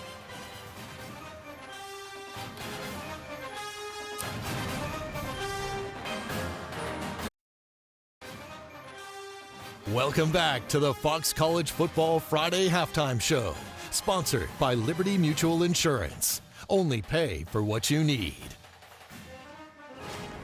Big Noon Kickoff is live from Evanston tomorrow. We got 4th-ranked Oregon taking on Northwestern. That's at 10 a.m. Eastern. Rob Stone, Big Noon Kickoff crew, have more. Mike, thank you. What a location this week. We are on the banks of Lake Michigan here in Evanston, Illinois. As Big Noon gets ready for Northwestern and number 4 Oregon as the Big Ten opens up conference play. Glad you're with us. Rob Stone, Brady Quinn, Mark Ingram, Matt Leinart, Coach Urban Meyer here with you. Last year, the reigning Big Ten champion Ducks spent a program record 8 weeks at number 1, and folks are starting to come around to the fact that this team may very well be on track for their first national title. Let's give some props to Coach Lanning. Certainly, he deserves the props, and so does his coaching staff. I went to visit him last spring. I walked away, Matt, saying that's arguably the best coaching staff I watched work. They have consistency. The coordinators are both back for the past 3 years. But then the one thing that impresses me about Dan Lanning, every time I talk to him, which I talk to him quite a bit, he always closes with, hey, what can we do better? What do you see? What are other people doing out there? And when I watched him closely, the way they teach their players, they have GoPros on their heads. They have these big screens that they're doing the walkthroughs. So they're very creative, and he pushes his staff to always be the best at what they do. You mentioned Dan Lanning, and what I love is the culture that he's created. It's a winning culture, toughness, competition, swagger, player development, and that's why they've been one of the best teams in the last few years in the country. And, Matt, they look like one of the best teams in the country right now this year. The guys play hard for him. I would have loved to play for Coach Dan Lanning. He's a stud. I think the thing that sticks out for me is the speed and the explosiveness that you see on film, in particular last week against Oklahoma State. I just feel like they got so many different dudes that can beat you, whether it's in the run game, whether it's game, the speed everywhere. Dante Moore, their quarterback, is playing at a really, really high level. And then just up front, they just look different up front. They're more physical. Remember, the perception of Oregon for a long time has been soft. I just don't think that's the case this year, Brady. I'm going to say this. The first 2 games, they look like the most complete team in college football to me. I think they look like the best team in college football. And if you look at Dan Lanning since he's gotten Oregon, every single year they're kind of inching closer to becoming that team that wins it all when it's all said and done. I know a lot of people are going to write off what happened last week because it's Oklahoma State. Look, Mike Gundy's only had 2 losing seasons in the past 20 years. Don't write off how dominant that win was. That's how good this Oregon team is. And I'll say this, Dante Moore, you're going to hear his name more and more and more because this young man he's going to be up for the Heisman, and he's going to be leading them to a national championship when it's all said and done. 3rd straight year, it's a new quarterback at Oregon. The first 2 all in the Heisman conversation. Dante's Inferno working on making it 3 straight. We'll see you tomorrow, 10 a.m. Eastern for Big Noon Kickoff. You'll hear from Oregon's Dan Lanning and Dante Moore. Josh Heupel joins us ahead of Georgia, Tennessee. USF head coach Alex Golesh will be live as he gets set for his 3rd straight ranked opponent. This time, it's Miami. Plus, guys, look who's joining the show. Johnny Manziel with the art of the upset. All right, fellas, looking forward to that. We got other notable games, including number 6, Georgia at 15th ranked Tennessee. Number 16, Texas A&M travels to 8th ranked Notre Dame. And surprising, South Florida coming off that win last week against Florida takes on 5th ranked Miami. Huge road test for Georgia, but Georgia's been good against Tennessee. They've won 8 straight against them, each by double figures. But who do you like in this game and why? Well, it could be 9 straight if the Dogs get that pass game going. You know, Gunnar Stockton is a quarterback that I know the staff really likes. He can run. His legs are a weapon.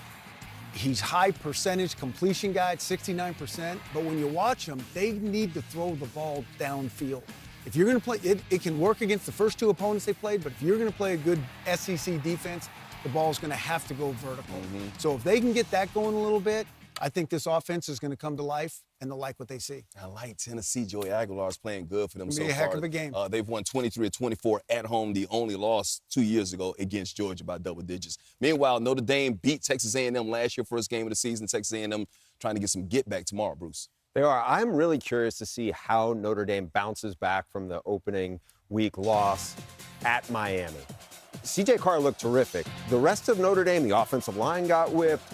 They didn't tackle very well, and they didn't get the ball to Jeremiah Love, their best player. You have a bye week. I think Marcus Freeman, old linebacker guy, he's probably brought some physicality and pressured them.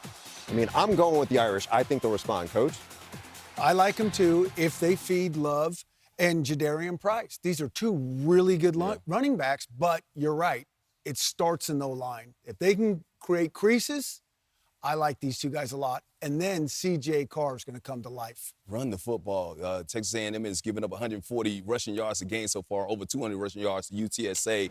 See what happens tomorrow on that one. Hey, after stealing the show last week, has Ryan Staub secured a spot as Colorado's quarterback #1? Highlights from Houston on the way next. No, Colorado's got a problem. They got a problem. Hey, we got Noah Fifita. Oh, Arizona has no problems. They are dominating Kansas State in the first half, but it's still just a 2-score game. Second half coming up momentarily.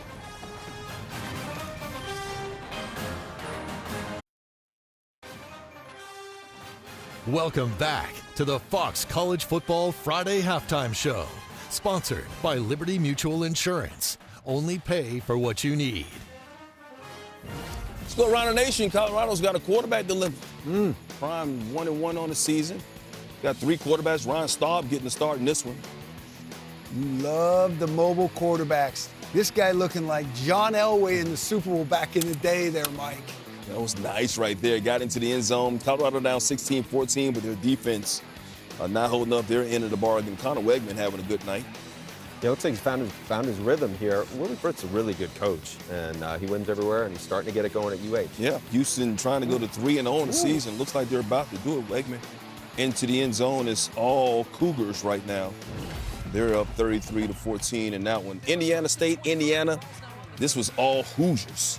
Fernando Mendoza, Omar Cooper Jr. putting on the show. This game just doesn't seem right. You know, of course, Indiana's tougher competition next week against Illinois. But they took care of business tonight. Mendoza, 19-20, 270 yards, 6 total touchdowns in the first half. His brother came in, Alberto Mendoza, with 6 for 9, 104, 2 touchdowns. Cooper had 4 receiving touchdowns and 10 catches. And 680 yards of total offense. To 77, giving up on defense, 73-0 there. It's going to be a long season for UCLA, folks. Ooh. Bruins are a big favorite in this game, by the way. Are they? It's got Trey Humphrey there. Humphrey in the 1-yard line. They're playing New Mexico, by the way. Up 7-0. Then this just happened in the red zone. On 4th and 2, Jack Lane to Simon Mapa. Hey, watch out for Jason Eck. That's a new coach in New Mexico. Remember, last year when he was at Idaho, they gave Oregon at the start of the season all they could handle. They're giving UCLA all they can take right now. Colgate, Syracuse, Steve Angeli to Darrell Gill Jr. Is Randy Moss playing for the Qs? He just got Moss right there. Looks like Rob Stone's playing back for Colgate right now. Wow. That is ballet. Rob Stone, shots fired. 5 touchdowns, 66-24 win. The Sean McKnight interception. I'm telling you, Arizona sacked right now. This Desert Swarm is back for Arizona. They're rolling right now. Second half coming up.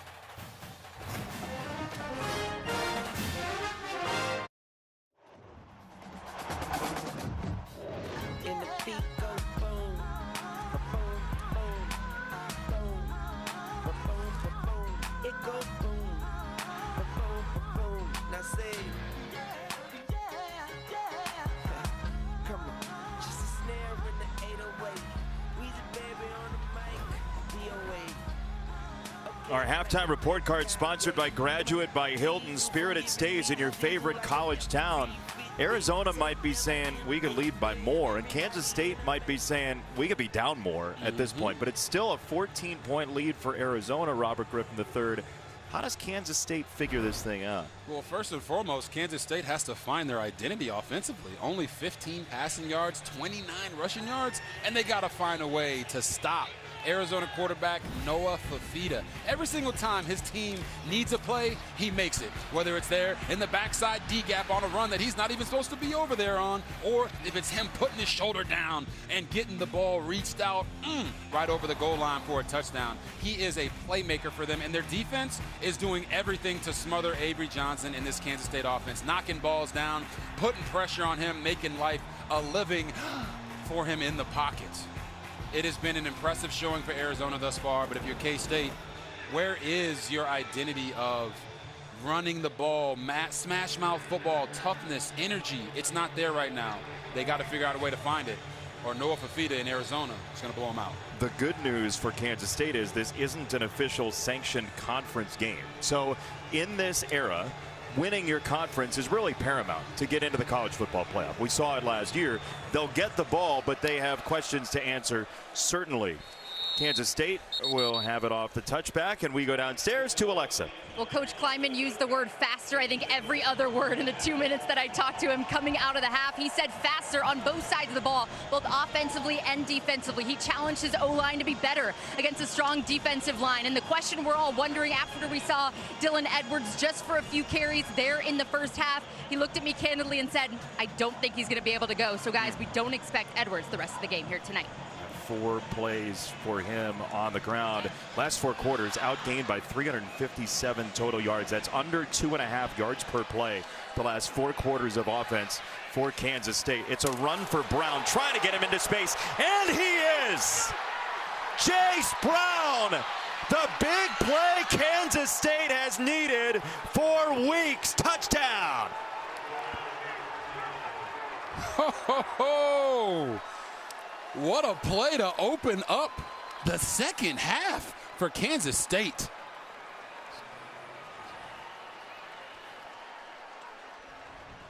.44 first half yards, 75 on that play. Look at that look in his eyes. Give me the ball.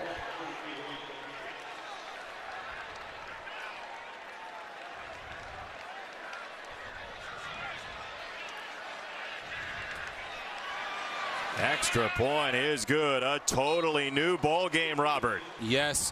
One play just changed the entire outlook for Kansas State on the sideline. You're going to see Avery Johnson motion out, and then it's just outside zone from the rest of the offensive line. Blocking an area, not a guy. And Chase Brown, who would have thought that he would be the catalyst of running a 70-yard touchdown right out the gate? You saw the look in his eyes, JB. That was a look of give me the football. Arizona number 21 is now wearing number 37. Appreciate you, ref. That wasn't worth the interruption. Not many guys at wide receiver can do what Chase Brown just did, making the proper cuts and getting downhill on an outside zone play. That's why you gotta love football, man. You never know what's gonna happen. 75 yards. It's 31 more than they had, and you see, I mean, the eyes told the story, right? Chase Brown's eyes told the story. He had the big game a couple of weeks ago in the non-conference game with 109 yards against North Dakota. He wants the ball. 24 straight games with a catch to his name, and there on that run, he flips the game for Kansas State. And now their defense gets to go back out onto the field for a while, just like they did for more than 80 plays against Army last week. Romaine and Payne and that entire defense with Joe Klanderman, who has been a very aggressive play caller in the past. These defenses that he's had, I mean, they had the most sack yardage in the Big 12 last year, 2+ football fields worth. They can also flip games when given the opportunity. Yes, they can. And defensive end Toby Osunsami has to find a way to make an impact in this game, getting Noah Fafita down on the ground, right here on the edge. Fafita on the roll. He's chased by Romaine. He's hit, and he's twisted down. Chidi Obiizor with the sack and a loss of 7, and here comes K-State. Uh-oh. That thing momentum is popping up. You're going to see Romaine right here in the middle of your screen. He's the one that forces Noah Fafita to pull up. And then Obiizor is the one that finishes him off. That's what you call helping a brother out, setting him up for the sack. He had a big sack fumble recovery in Dublin against Iowa State. Obiizor did. Call it a loss of 6 officially. Fafita moves Motti. Here comes pressure from Romaine right up the middle. Fafita on the money, incomplete. He wanted Watley. He couldn't hang on. Coverage from Moss again, 3rd and 16.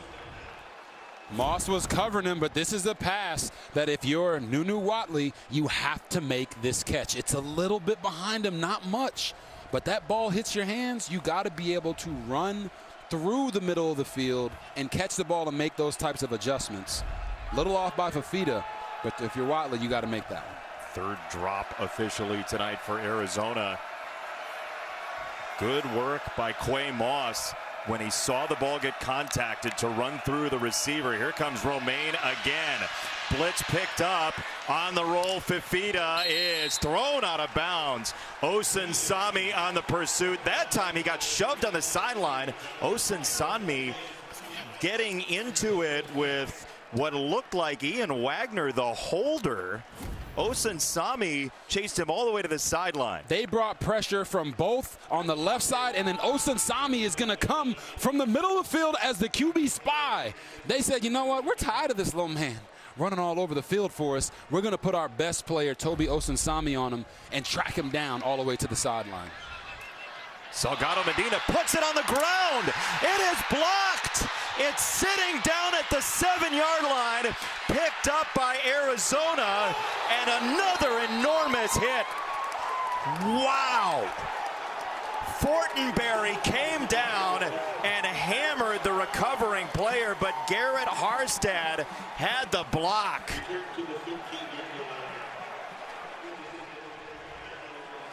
Oh my goodness, it's chaos out there right now, Jason. You see the punter drop the ball, try to get it back up, it gets blocked. And then Tay Brown comes in, the linebacker, who's the up man. And then he gets baptized right there by Fortenberry. Oh my goodness. Whoa. What?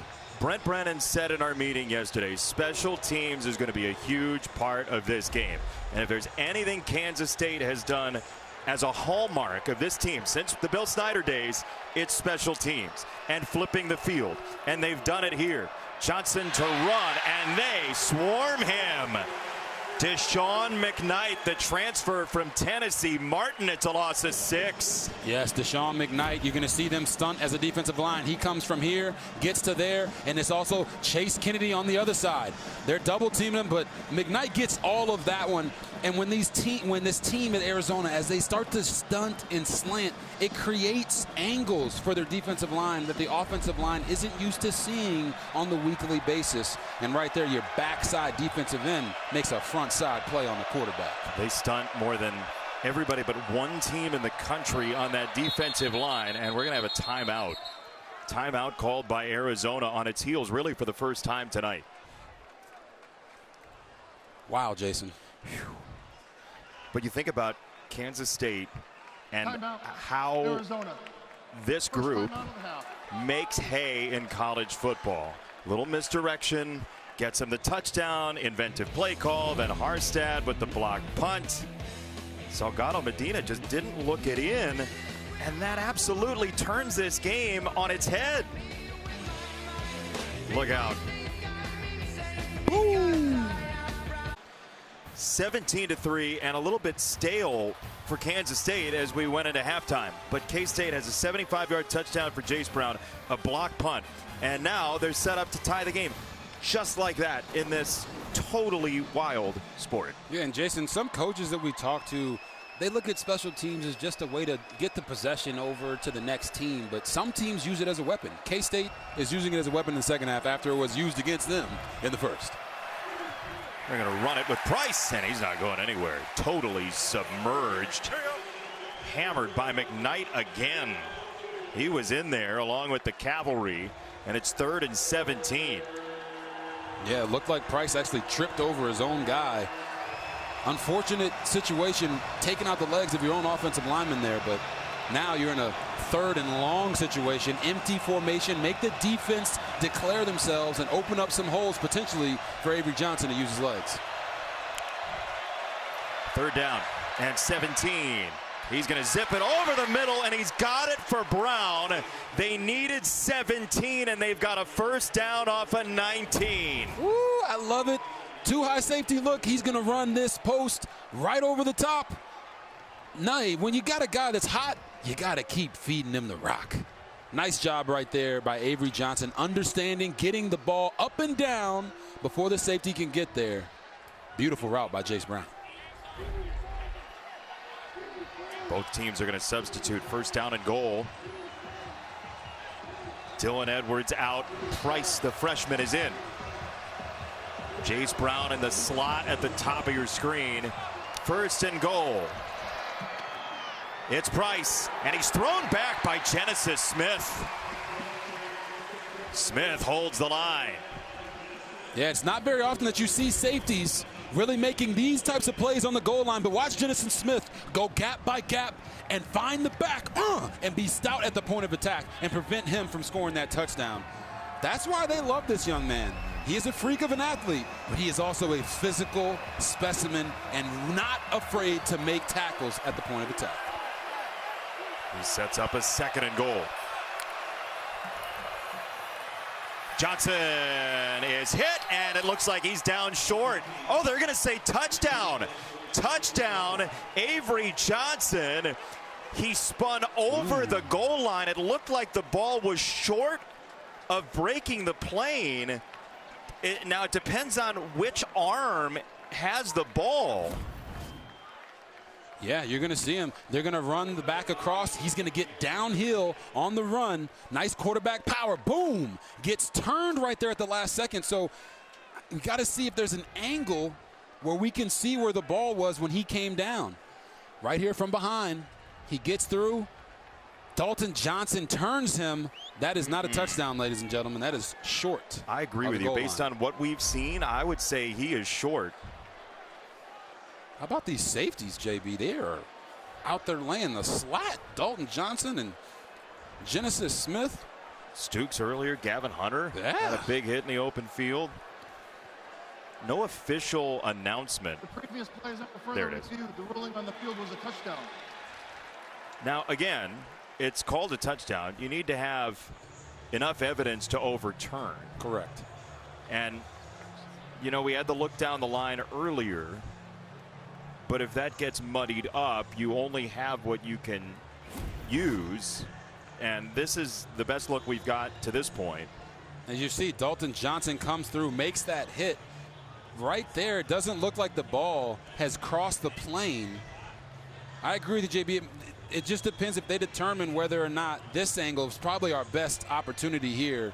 There's the hit. He gets, and then he's down. Yeah. You can't clearly see the ball there, but. You know, they can pair those looks and look at them together, right, based on the time code. For everything I've seen, especially from the back angle, it looks like his elbow comes down before the ball crosses the plane, and it shouldn't be a touchdown. The question is, can they overturn the call of touchdown? Mike Pereira, what do you think?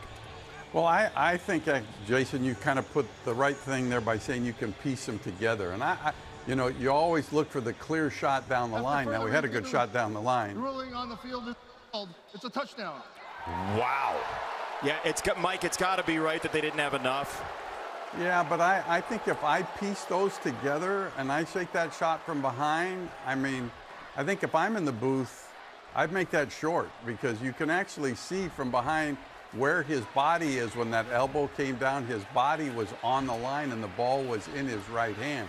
So you can't like just say, okay, we can't change it because there's not a shot right down the line. And to me, I think this is one where I could piece them together, and at least I felt like you all did, that it was short. Yeah, we all agree on that. Mike, thank you so much, as always. This extra point can tie the game for Kansas State. It's a high snap, but it is true for Rodriguez. It's a block punt into a touchdown, and Kansas State suddenly out of nowhere is cooking. Yeah, Harstad with the block. All of a sudden, Avery Johnson's in the end zone with that beautiful flow of his. Head and Shoulders coming up next. Fox College football is sponsored by Progressive Insurance. Home and auto coverage you can count on. Kansas State all the way back in this game to tie it at 17. You know, we mentioned they won their first ever bowl game in this stadium, and Bill Snyder became very well known for his special teams work for this program, and he got them all the way to a bowl game after their 4 years before he showed up. They were 3-38-1. Wow. From 85 to 88, they won 3 games, lost 38, and tied 1. Then 4 years after he gets here, they win their first bowl game, and they go to a decade straight plus of bowl games. So when you think about what got Kansas State to prominence, it's the type of game that we've seen in the first 4 and change in this third quarter. Yeah, I mean, just unbelievable grit, the ability to come back after it felt like nothing could go right for them in the first half, and now we're here at a tied game early in the second half. Monty, the tailback, he'll run it right, and he'll get 3. And, you know, now when you look at Arizona offensively, it felt like they had it all figured out in the first half, but Noah Fifita is 0 for 5 on his last 5 pass attempts and 1 for 8 in his last 8. They got to get him back in rhythm. It's Monty, and he saw a crease. He takes it. Thank you very much. Into VJ Payne, out of bounds across the 40. Big play theater tonight in Tucson. Yes, there is. They're going to bring a guy across, and watch this double team here by the center. Then the right guard moving big bodies. And Ismail Mahdi, his feet, I'm not going to lie, guys, he looks like Tiki Barber out there. He's talking to him, letting him know, hey, I'm about to mush you in the face, boy. How about that? They had a whole conversation. It really looked like over a stiff arm. He said, I'm gonna do something dirty to you right here. Then do it. If you're gonna do it, do it. First down. Mahdi and Payne had a moment. Right back there on the ground. He keeps the feet firm. And Tiki Barber, huh? Yeah, you remember when Tiki went to the high and tight on the when he was running the football because he had the fumble issues? But his feet were almost like typewriters when he was running. That's what Ismail Mahdi looks like to me right now. Just getting his feet up and down and running through arm tackles. Nunu Watley wants to throw it. He sets to throw, and it is intercepted. Picked off by Quay Moss. Boy, rarely do you see a receiver throw it after he has to pump it. Yes, you're going to see the route right here by the receiver. He's going to act like he's blocking and bleed his way down. And initially, it looks like he might be open, but he's not. He's covered, and if you're the guy with the ball in your hands, Nunu Watley, you cannot make that throw. But what a catch by Quay Moss. Really, K-State has all the momentum now. An interception for Quay Moss. Kansas State takes over. Another promising drive for Arizona. An interception for Kansas State. The play call was interesting, Robert. Yes, I didn't love the play call there from Seth Doege. I understand you're trying to be trickery, but right there, leave the ball in the hands of your best player. And right now, it was Noah Fifita and Ismail Mahdi. Price is drilled. Malachi Bailey read it perfectly coming from the edge.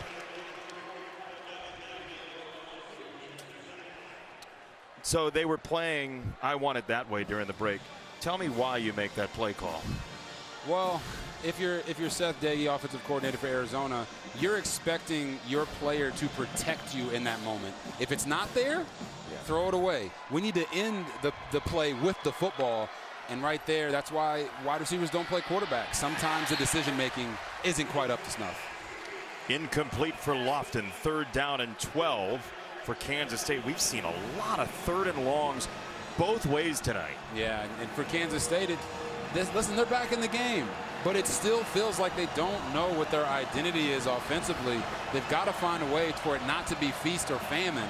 3rd and 12 is not a down and distance that any offensive coordinator wants to be in. But again, let's see if they try to spread this thing out and maybe hit one of their one-on-one matchups on the outside.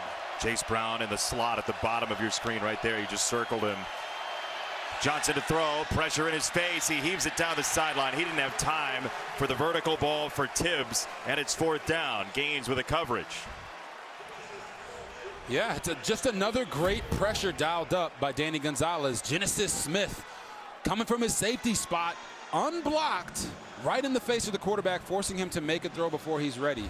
Again, Avery Johnson, if you're going to make that throw on the outside, leave it in bounds.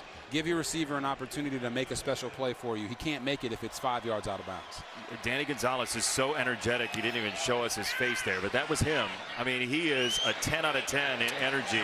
Patterson on the return. He's got room, and he's across midfield.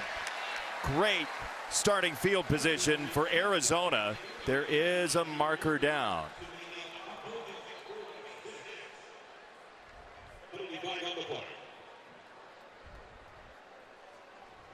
4 Arizona penalties tonight, 2 for Kansas State, including a costly personal foul.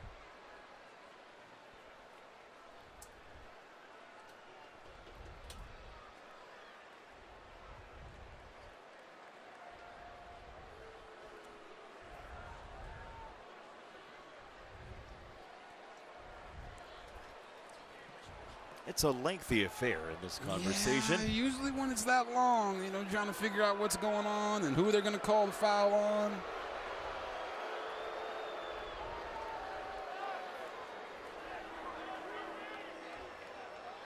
It's a long walk, too. Yeah, he's trying to figure it out.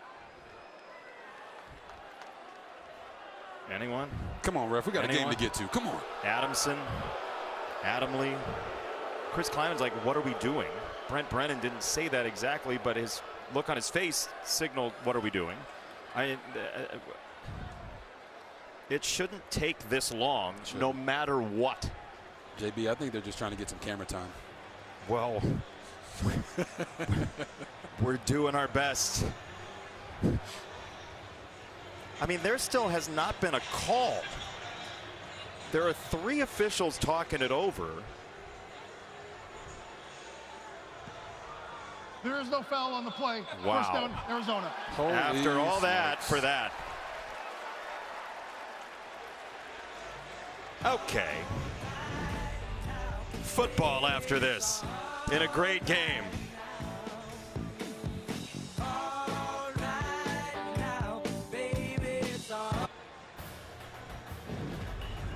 Fox College Football is sponsored by Wendy's. Get Wendy's $8 JBC meal deal. Limited time only. We are such good friends with the Junior Bacon Cheeseburger. We're on the initial basis now. There's the old main building here in Tucson. Noah Fifita started strong. Recently, what's gone wrong? He's been really aggressive trying to push the ball down the field, throwing into tight spaces. They got to get him back in rhythm, get him some bubble throws, get him some hitches. They talked to us about Seth Daggy said he really likes to see the ball completed on shallows and hitches. That gets him right back in rhythm. Madi, his first 100-yard game as an Arizona Wildcat. He builds on it, near 140 yards on the ground at 138 after the gain of 7. That's one way to do it. Going from no hundreds here to 140 on the ground. And as he continues to run the football effectively, it will open up the RPO game that Noah Fifita has been really efficient with, hitting those slants as the linebackers step up to stop the run. Pressure from Romaine. They're going to run right through it. Romaine was coming. Fifita took the other lane, and it took Purnell to knock him down after a gain of 6. Yeah, just a really nice quarterback run here where they're going to pull the backside guard and the backside tackle, lead them up for Fifita, and then all he has to do is get downhill, positive yardage, first down. Right back to the ground, and Madi into open territory again, and a wrestling match ensues with Maldonado, the former Arizona Wildcat. 14 more on the ground, Robert. And now you see again Ismail Madi using his vision to get to the outside. It starts as an inside zone. He's still letting everybody know, listen, man, I'm going to stiff arm you all the way down to the ground. Maldonado used to be at Arizona, but he ain't there no more. So they ain't teammates and never were. He's somebody they used to know. First down. Fifita had it tipped at the line. Batted down and incomplete. That was Uso Seumalo who got the hands up. And second down coming up. That's Uso a big dude. Seumalo. That's a great name. Smooth. Smooth. Madi has outgained Kansas State, by the way. The transfer from Houston Christian to Texas State to here with Arizona. A tremendous FCS player showing out for the Arizona Wildcats in their third game off the double clap. Right back there, Madi gets turned around, and it's Seumalo right in his kisser. I want you guys to watch Seumalo right here. Watch him take on this double team. Shack him, shed him, and then say what? Get the running back all the way down to the ground. as you see him shed. Oh, look at that face mask. They missed that. Yep. On Ismail Mahdi as he started to break out. It looked like he was stumbling, but it was because his face was getting ripped off. That'll do it. No call. 3rd and 11. Romaine up at the line. Here they come. Purnell got through. It's on target anyway. Phelps has it. 4th down and about 2 for Arizona. What are you doing? Going for it. Why? You're going for this because momentum has shifted completely away from you. Kicking a field goal isn't going to make your team on the sideline feel like, hey, we really believe in each other and we're going for it. If you don't get it, they're backed up in their own territory. Trust your quarterback. Trust your running back in Ismail Mahdi to get this first down. They're going to call it 4th and 3. They've got to get to the 8-yard line flat. Fifita throws it on the slant, and he's got it for a first down to Nunu Watley, the Chattanooga transfer. Nunu Watley motions back out. He's going to come inside, run a little slant route underneath. They knew they had man coverage. Ooh, got him right on his chest. You talk about a receiver making catches in traffic. When you put it on their numbers, they don't have a choice. He hauled it in, but another false start against Arizona. False start. Offensive line penalties. Offense number 71. 5-yard penalty. First down. It's on the new right tackle, Tristan Bounds. Oh, my goodness. It seems like whoever's at right tackle is just making mistakes time and time again. Wrong guy. There it is right there. Right tackle on the outside. Tristan Bounds just gets a little giddy. Oh, hand goes down, and that is what you call a false start, people. That was a double cone. Didn't mean to put that on the right guard. Illegal use of cone, 5 yards. 1st and goal, all the way back at the 9. Mahdi head of steam. He's stonewalled by Osun Sami, and it's 2nd down and goal. Jason, it doesn't look like much, but with all of the pre-snap motion that Seth Doege, offensive coordinator for Arizona, is using, the eyes of the Kansas State defense is all over the place. Yep. They don't know where the ball is. They're trying to read all their keys, but everything that they're seeing is telling them that something else is coming.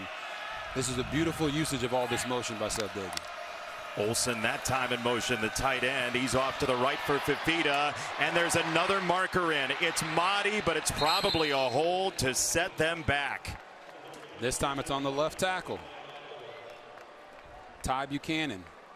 This will be the 4th holding penalty tonight against Arizona. Holding. Offense number 75. 10-yard penalty. Still 2nd down. By my count now, it's 18 penalties, false start or holding on Arizona in 3 weeks. And this is what's been holding them back all year. Watch. He's going to get off, does a vertical set, boom, gets that hand. As soon as you get that hand right in front of that neck, you got to let it go. And he held it for just a second too long. And that's holding, man. These guys have got to do a better job of protecting their quarterback without getting penalties. That's Osun Sami creating that, though. He's a pretty versatile pass rusher. Yes, he is. He told us if they vertical set him, he is going to try to use his speed rush to bend the corner and get around. It does force them into those situations where they have to let him go or they're going to get the flag. That's exactly what he did right there. It is 2nd down and goal coming up. Craig, the tailback, we have not seen him today. Quincy Craig, who is dealing with a shoulder issue, sets up 3rd and goal for Arizona from outside the 10. Junior out of the state of California who transferred from FCS Portland State. Giving Mahdi a moment with his 15 carries for over 150 yards. What do you like here, 3rd and goal? I was going to say I would love to see Trey Spivey in the game here, big receiver, but now you see them with this bunch set. Makes me think they're going to try to run an RPO and hit a post over the top. That's a timeout, Kansas State, because Jordan Allen was late onto the field. They might need that timeout later. We're back in 30 seconds. I mean, you see the effects of the heat on the face of Ty Buchanan. Jordan Allen came on late for Kansas State. Both teams and everybody in college football rotates defensive linemen, but on a 100-degree, and that's an elevated thermometer, right? When you have that thermometer gun that you shoot down at the ground, it can be like 130. Yeah, it's elevated, Jason, and it's also the fact that we're into the late stages of the 3rd quarter. So all that attrition from the tempo, from being on the field, all those other weeks, as well as in the first half here, has also impacted them in a big way. Kansas State is minus 24 in total plays again tonight, 58-34. There is Watley in motion, 3rd and goal for Arizona from the 13. Pressure coming, heavy pressure, big pickup to the end zone. It goes. It is out of bounds. It looks like incomplete for Watley. Motti with a blitz pickup to the stars there to set up a possible touchdown that was just wide. NFL coaches love to see this. Watch how Motti is going to scan backside and go boom, take out the legs of the blitzer and give his quarterback enough time to at least attempt to make a throw. Right here, if they were playing on the red, it'd been a touchdown. But unfortunately, they're playing on the blue, if you're an Arizona fan. That is a difference of 1.5 steps maybe. Salgado Medina, who whistled one wide earlier. This is straight on through for an Arizona lead at 2:40 to go in quarter number 3. What a game between the Wildcats. Back in 30 seconds. 20-17, Arizona the lead, 2:40 to go, quarter number 3. Make sure you take a listen to Robert's podcast, Out of Pocket with RG3. Dwight Schrute won't be there. It's available on YouTube, Spotify, and Apple Podcasts. Yes, Jason, sports is supposed to be fun, right? So it's talking about it. We're going to have you on the show, me, 80-time All-American Grete Griffin, my wife, as the co-host. We're going to have some fun. If you guys love sports and love laughing, come join the huddle. Let's have some fun. It's called Out of Pocket because it can go off the rails. Is that right? Yes, 100%. Yeah, like this game. Yes. Yeah, perfect time for that promo, by the way. Kansas State was down 17-3 at halftime, and just like that, the lead was gone. Yes, it was. You see the highlighted offensive players running the outside zone, and oh, is that a running back? No. Is that a quarterback? No, it's Chase Brown, the wide receiver. And then we had a blocked punt that turned into a linebacker picking it up to try to return it, and then all of a sudden, you got Avery Johnson running a touchdown tie the game at 17-17. Not sure if it was a touchdown, but hey, we'll move on from that. They didn't have enough evidence to overturn it. So here we are. Avery Johnson at Kansas State has the ball with a chance to go take the lead. On first down, it's tipped in the air and it's incomplete.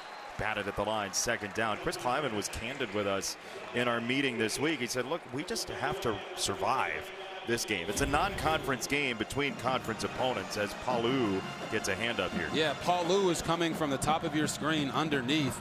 You can't even see his jersey number that much because it's all scrunched up. That's how big of a fella he is with all that tape underneath. But we've seen a lot of batted balls today. Defenders are doing better of getting their hands up when they can't get to the QB. Johnson, deep ball, sideline for Brown. It is there. Across the 45, another big hit for Chase Brown, who wants the football. You're not going to see him on the screen right here, but when you have a wide receiver in bump and run coverage as a quarterback, this is what you do. Take a shot, give him an opportunity, leave it in bounds, and Chase Brown made him right. On the run, Martin hit by Dansby, who is down after the initial contact. It's 2nd down.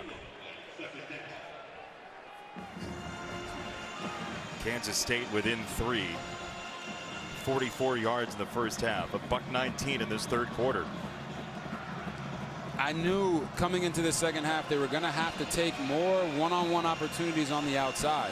What we didn't expect was for a wide receiver to be the one that sparked this offense in the running game. So K-State is still searching for their identity, but it's not bad to be down 3 while you're doing it. That's Lockett in motion and Martin on the run. It's a gain of 2. 3rd down and 6. Matt Wells and Danny Gonzalez know each other very well. The offensive coordinator for K-State, defensive coordinator for Arizona, were on the same staff in New Mexico. In fact, Danny Gonzalez helped Matt Wells sell his house by redoing the tile and carpet in a couple of the rooms. They're that close, so they know each other so well. It is 3rd down and 6 as they psychoanalyze one another.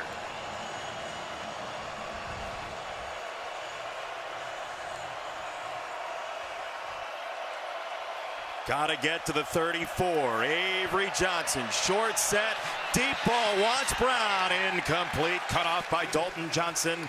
The safety over the top, it's 4th down. That's a situation where Avery Johnson got a little greedy, right? He had just hit Jace Brown down the field for a big completion.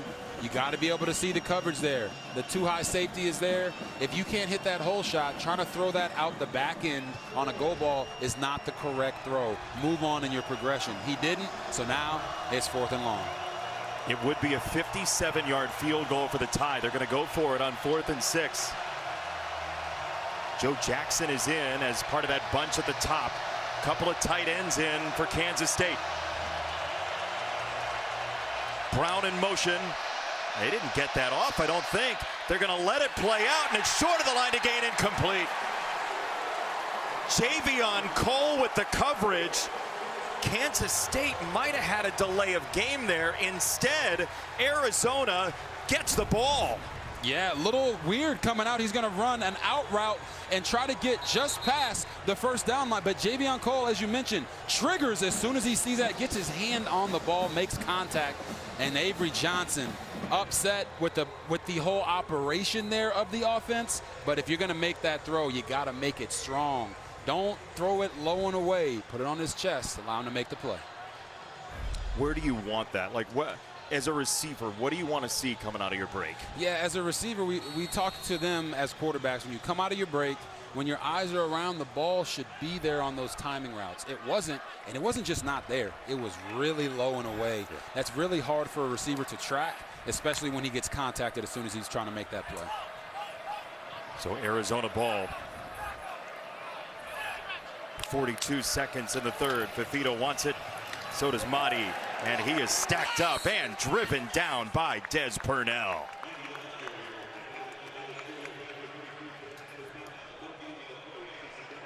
Tell you what, these Kansas State linebackers are filling their gaps quickly. It's why the RPOs have been working so much, Jason, because they're playing downhill because they know what their job is. Their job is to stop the run. And right now, they haven't done a great job of it all day, but Arizona has to pick and choose when to have the RPO elements in the game plan to give Noah Fifita an opportunity to throw when they come down so quickly. Kansas State was one of the favorites in the Big 12 starting the season, and it was because of their experience, like Des Purnell in his 44th game. If they're going to save this season at 1-2, it might be guys like him and Jace Brown. Kansas State within 3 at the end of 3. Coach, you wanted your guys to be faster coming out of halftime. What have you made of their response here? Yeah, we responded for sure. I thought we had a really good jump start of the 3rd quarter. Got the big run with Jace, got the block punt, things we had to have. Now we got a 4th-quarter game. We've got to find a way to get a stop right here, going against a really talented quarterback, really good defense. We got to find a way to get a stop, get the ball back to our offense. Coach, appreciate the time. Yep, thanks. Chris Kleiman, former defensive back in his college days, trying to get that stop. Arizona, 9 drives, 7 of them have been in Kansas State territory. But the Kansas State Wildcats are within 3 as we embark on quarter number 4 with Noah Fifita in charge. On 2nd down, he wants to throw. The pocket collapses. He spins and he fires, and that is out of bounds and incomplete. Chidi Obiizor was the one to up the tempo. That is what you call a coverage sack. Although it wasn't a sack, it's a coverage play where they know Noah Fifita has had a tendency, at least last year, to just backtrack a lot and just backpedal in the pocket, get to 15, 16 yards of depth. They collapse the pocket around him, forcing him to have only one way to go, and that's not the way you want to go if you're playing quarterback, is turning your back to the defense. He's been better at that tonight, though, in this year. He has. 3rd down. Here comes Osunsami. It's a line drive that is caught by the tight end Olsen, but he is short. Purnell drove him back. Wesley Fair as well. It's 4th down for Arizona. They're going to be 1.5 yards short, Robert. Yeah, and you talked about Jordan Allen, who came in the game, number 91, who was jogging on the field earlier. He came all the way around the formation to put pressure on Noah Fifita and force him to make that throw. Still a good throw, but just not quite far enough. Would you think about going for this? I personally would. Yep. 4th and 1. Yeah, you want to use special teams as a weapon and pin them deep in their own territory. I think they're just playing the field position game here, and unfortunately kicked it all the way into the end zone. Yeah, it's a net of 30 basically at that point, 31, and Kansas State has had close game after close game.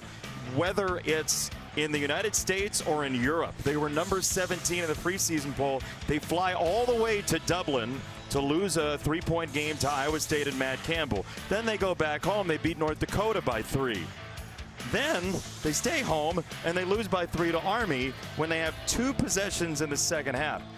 3-point games dating back to last year. It's 4 in a row. And guess what? Kansas State fans, if you're just joining us, you're in another one. And the question you have to ask is there competitive maturity there now? With all these close score games, do they feel like we can overcome and win this football game finally and get our season back on track? It is Martin on the run. So where do you see that emotional maturity as this fourth quarter plays out? It goes one of 2 ways, Jason. You either say to yourself, oh my gosh, here we go again. Or you say, you know what? We've been here far too many times and we've come up short. Now we're going to show that we will make the crucial plays at the crucial moments in the game, no matter who is across from us. It's not about them.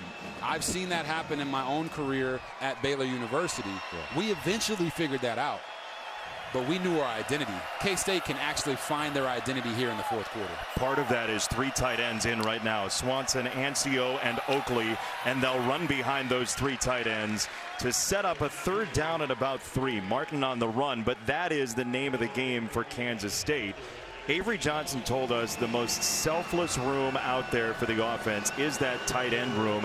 They have built a program that relies on that position, and on 3rd and 3, guys like Oakley could be important. Yes, they could, and maybe they're taking a couple pages out of Army's book and say, you know what, we're going to beat you 3 yards at a time. We're going to grind you down. We're going to keep you on the field, keep your offense cold on the sideline, use our versatile tight end group to get the hard yards. That's K-State football. 3rd and 3 here. Lockett in motion. Fake it to him. Johnson got it to the tight end, but Oakley is undercut. Gavin Hunter again with a brilliant tackle in open space. As you mentioned, Gavin Hunter, you talk about the tight end, Oakley coming across the formation. Same play they ran earlier in the game. But Gavin Hunter sees it, smells it, hits it, stops him short. Arizona was on top of that from the beginning because they had saw it earlier in the game. That's what you call defensive recognition and going out and making the play. So was Chase Kennedy outside of the coverage. He was on Avery Johnson to force that throw. Here is a punt from McClannon, who has had a very nice night, and they needed it. That's another boomer. Boy, he has been much improved tonight. It's 55 on that punt. We'll see how important it is to the game, but Avery Johnson and Kansas State give it back to Arizona when we come back in the desert.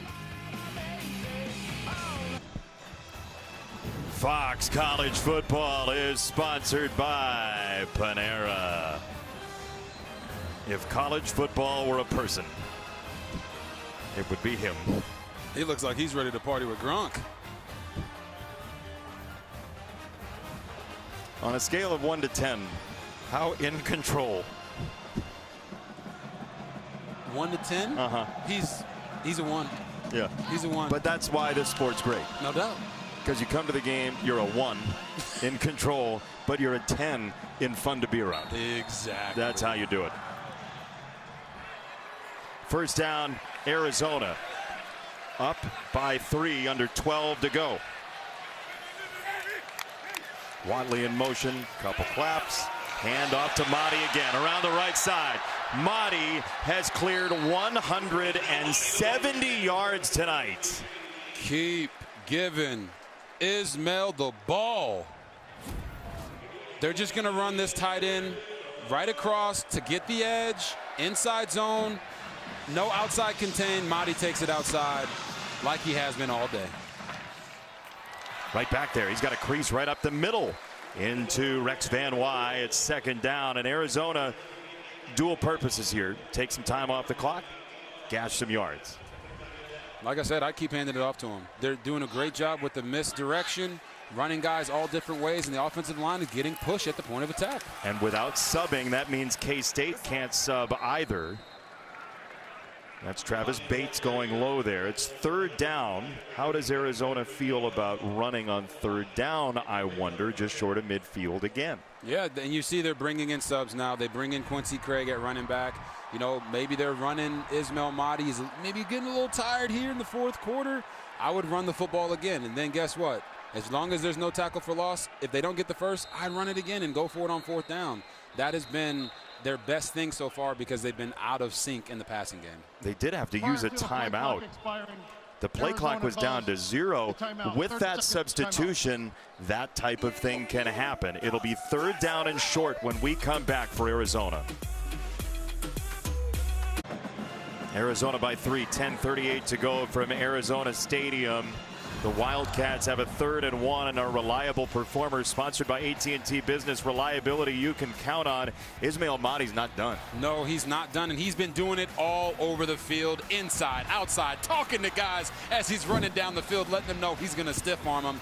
It's been his patience, his vision, and his explosion out of the backfield. When you get an opportunity, Jason, you got to make the most of it. And I think 183 yards and 9.6 yards a carry is making the most of it for Ismail Mahdi.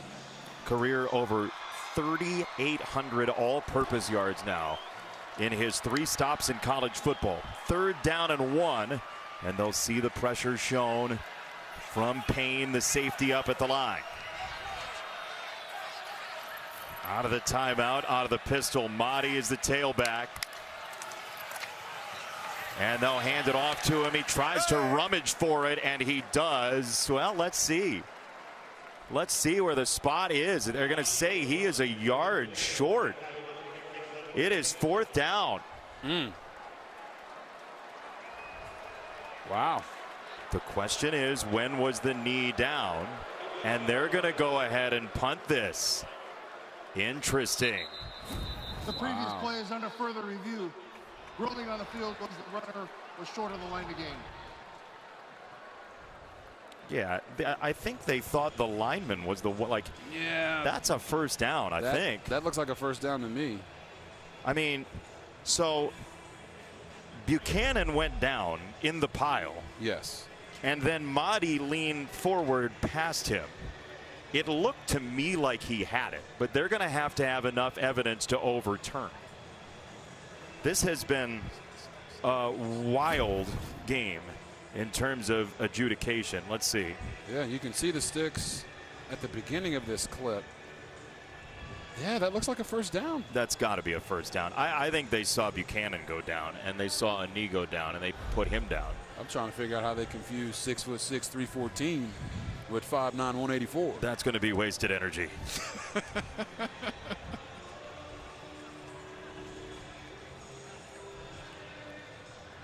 I don't see any way this doesn't get overturned.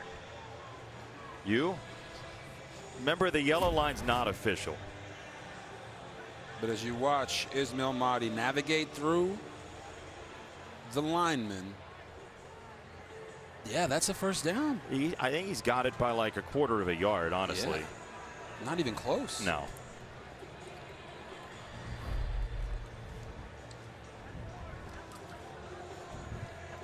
Speed has not been a factor for Kevin Marr and his crew so far tonight.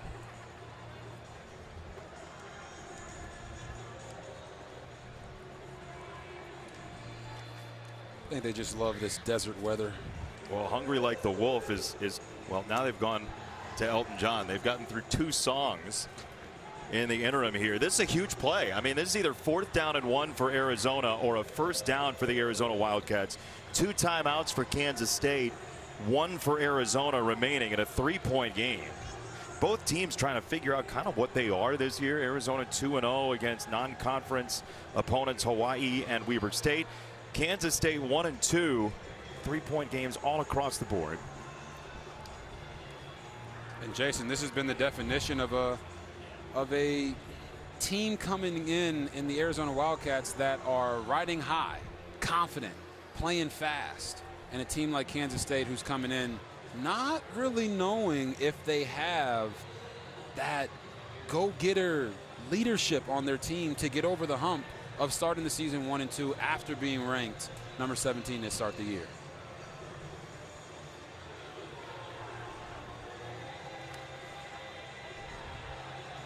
This has taken a while, which goes without saying. It's a pivotal moment in this game.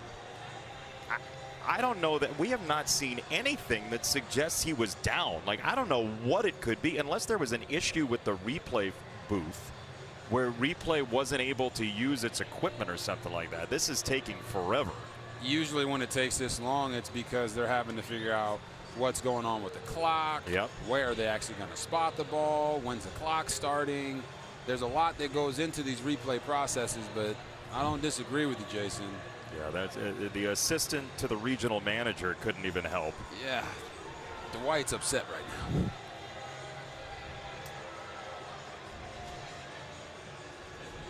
Next thing you know, we're going to have Prison Mike out here. It's longer than a trip to Crentist the dentist.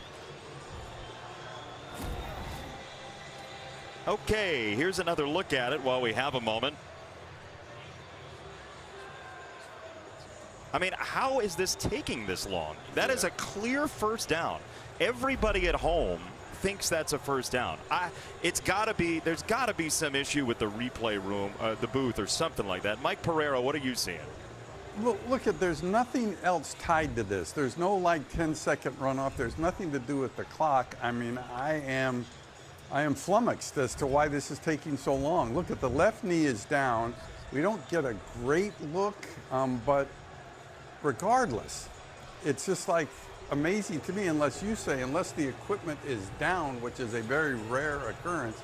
This decision should have been made 3 minutes ago. How can we make sure this doesn't happen, Mike? I don't know. That's $1 million question. I mean, just the decision has got to be made. The ball carrier was beyond the 48-yard line. That is enough for a first down. Yeah, we all knew that 7 minutes ago. But the problem with the frustrating part about this, as somebody who's a fan of college football, is this game had a ton of momentum. Brent Brennan's trying to bring it back now. This is a very good football game that needlessly was stopped for way too long. Yeah, and Jason, you know, I couldn't be more in link step with you. For the fans at home, it's just not. It's not a great vibe. But we're going to make sure we bring those vibes back. Yeah, here we go. Let's go. 10 minutes left. First down. Mahdi, the tailback.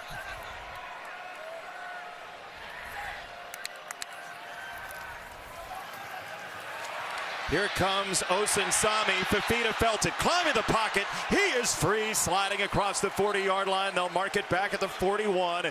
There is a marker in as well. And let's see, it might be coming back. It's all the way back at the Arizona 45. Offense number 55. 10-yard penalty. Repeat first down.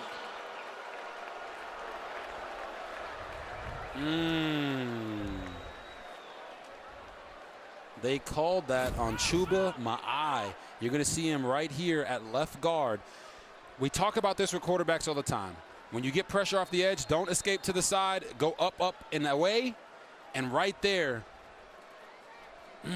Chuba just doesn't let the defensive lineman go in enough time. And as soon as you fight, they tell you to fight through those blocks as a defensive lineman. The ref sees it, and they call that holding. It's the 5th holding penalty on Arizona tonight. 9.5 to go. The Wildcats of Arizona trying to dig out of a long first down. Quick throw. It is Watley, and he is canvassed quickly. Gabe Powers, VJ Payne moving down to 9 minutes to play. You know, we haven't really called Nunu Watley's name that much because early in the season, their first 2 games, he was hitting the big plays. So far, he's had some one-on-one matchups down the field, and they just haven't been able to connect. But if they're going to break this game open and come out and really try to deliver some big plays down the field, he is the one that they have to get rolling on offense. He's the guy they said, look, is he just a gadget player or is he a great receiver waiting to happen with his speed? Fifita rolling to his right, sets and throws. Fifita whistles it wide of Watley. VJ Payne is amped up. It's 3rd down and 15 for Arizona.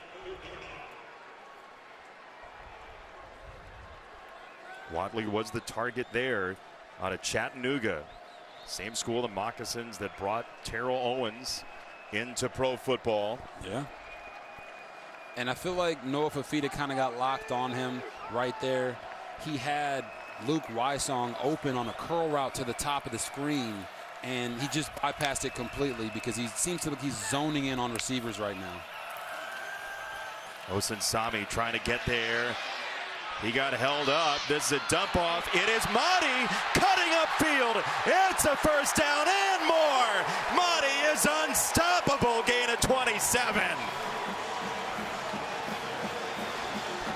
This has been the Ismail Madi game. Running and passing. Let this thing roll. He's going to run a simple check down route. Quarterbacks at home, look at this. When nothing's there, your eyes tell you, your feet tell you, get it to your check down, because sometimes they can do something special like this. Make one man miss and get you down the field. Now they're in scoring position. Great effort by Tristan Bounds. It's been a trouble spot at right tackle tonight. He got in the way of Osunsami there. This is a throw to the end zone for Watley, incomplete.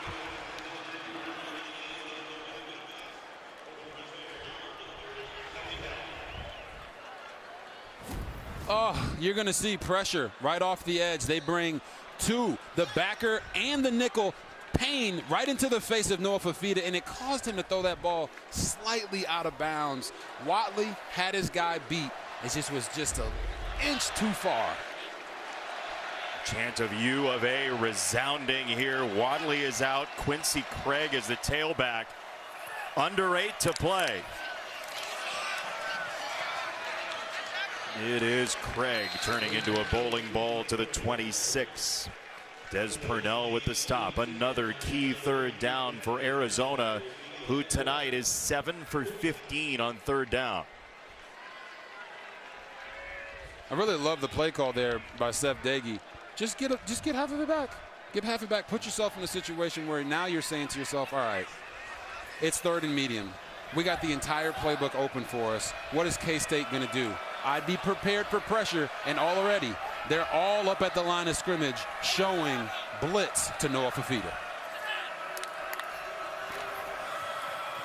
Off the motion, it is Fifita, and he sneaks on through.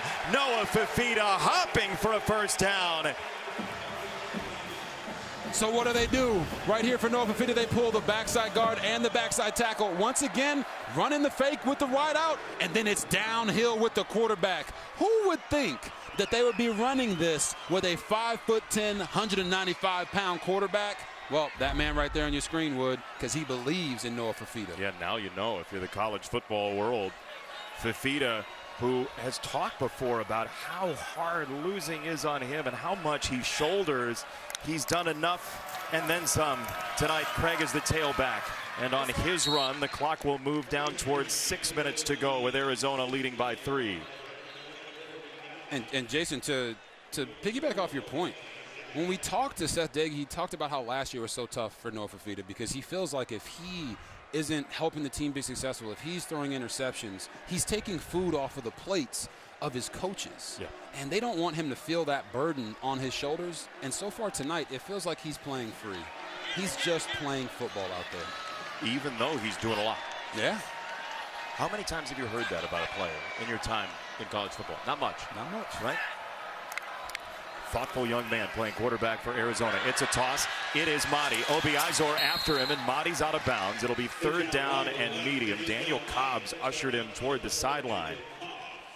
Now, Jason, here's the question for defensive coordinator Joe Klanderman for Kansas State. You've brought pressure on the last couple third downs. You need to hold them to a field goal here. Do you bring pressure again and roll the dice? Everything in him is telling them, bring cover 0.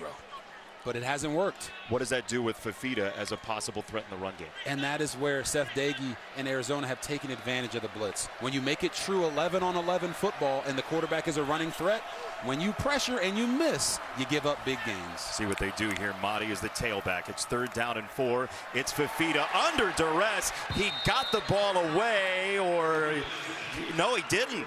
He tried to, and Fifita is down at the 23. Bates and Elalio, he decided at the last moment to hang on. It's a loss of 11. I actually want you guys to watch Wesley Fair here. They're trying to run a tight end screen. He doesn't take the bait, and that is why Noah Fifita had to pull the ball down, because he was trying to throw that screen underneath. They were trying to sneak that tight end screen through. Wesley Fair said, "Not today," and shut it down. And it leads to a field goal for Salgado Medina from 41. From the hash mark, it is on the way, and it is good. Once again, Arizona has a 6-point lead. Kansas State has 2 timeouts and 4:25 to play with. Fifita got him in position. Arizona by 6. Down to the wire we go.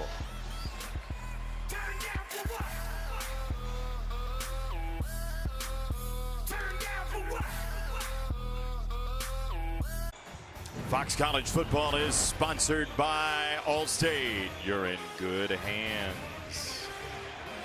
Kansas State trying to hang around. They hold the line enough for an Arizona field goal, even though Arizona's had 36 plays in Kansas State territory and held the ball for 33 minutes and change. Kansas State is still in this thing.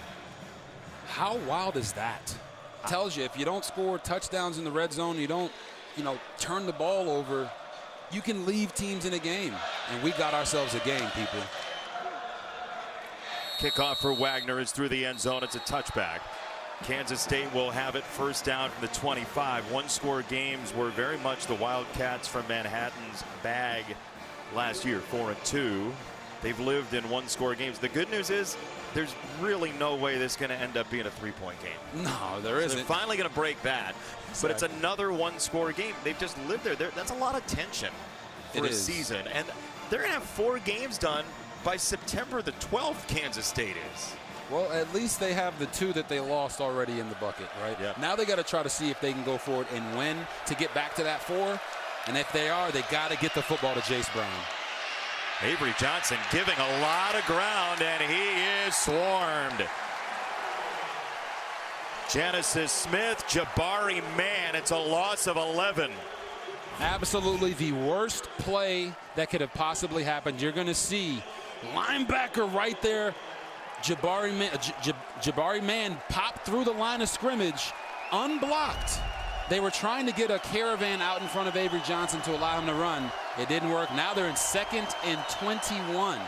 You can't get it all back on one play. Try to get a completion here, Avery.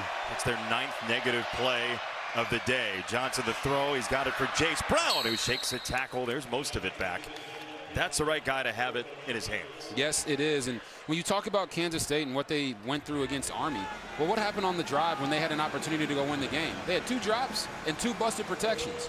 Well, right there, protecting your quarterback is also protecting him in the run game on that first down play. And they didn't do that. You cannot have those types of mental errors in these parts of the game. But now they're back at 3rd and 5 with an opportunity to get this first down. Again, look for them to try to get the ball to number 1, Jace Brown. He's part of that. Trips up top. They go that way. Brown trying to explode. He's dropped. Genesis Smith has been a demon today for Arizona. 4th down coming up. And here you mentioned it, Genesis Smith coming down from his too high safety look, firing as soon as the ball is thrown out to the slot receiver and making a play. One thing about Genesis Smith is he is not afraid to go out and shoot his shot when it comes to tackling. He is aggressive and downhill. Now it's 4th down. You got to go for it. 4th and short. Again, they motion Jace Brown out of the backfield, trying to figure out what the matchup is on him. Pressure coming from that area. It's high and incomplete.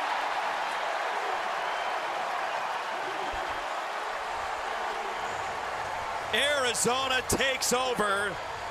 Max Harris was at the line and came with the pressure where Brown was standing. They motioned Jace Brown out to run him on a slant because they knew they were going to have pressure. It's the perfect route. You got to make that catch. So again, we asked, is there competitive maturity there? Right now, it looks like it's not. You got to make that catch if you're Jace Brown. It's not too high. It's not too out far in front. Catch it and run through that, and you might actually score. A little bit high, maybe. when you're running an inside slant with pressure, the quarterback's job is to get that ball out in front so you can catch it and explode through the gap. The only reason he was tackled there is because he dropped that ball and stopped. So I didn't think it was too high right there.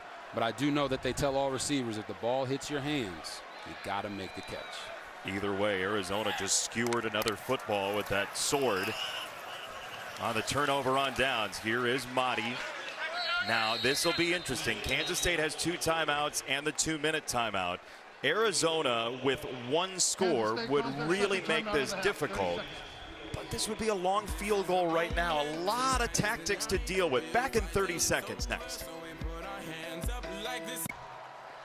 Our team comparison sponsored by T-Mobile, with Kansas State and Arizona separated by 6 points. 75-46 the plays again. Kansas State's defense has got to be wearing down. It's a short week after that Army game when they were on the field for more than 80 plays. And everything you just mentioned to me says, if I'm Seth Doege, don't try to get too fancy. Give the football to your guy, Ismail Mahdi, who has been dominating. 221 yards. Let him take you to the promised line. 189 of those on the ground. Fake the toss, and this is Fifita, slung down by Romaine.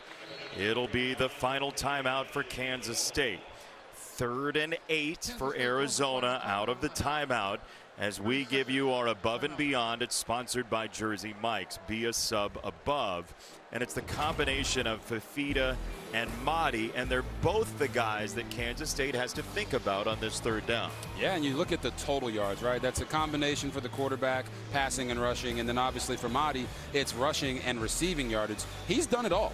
These 2 guys have put them in position to win. Now you have to answer the question of, on 3rd down, you're having Kansas State use all their timeouts.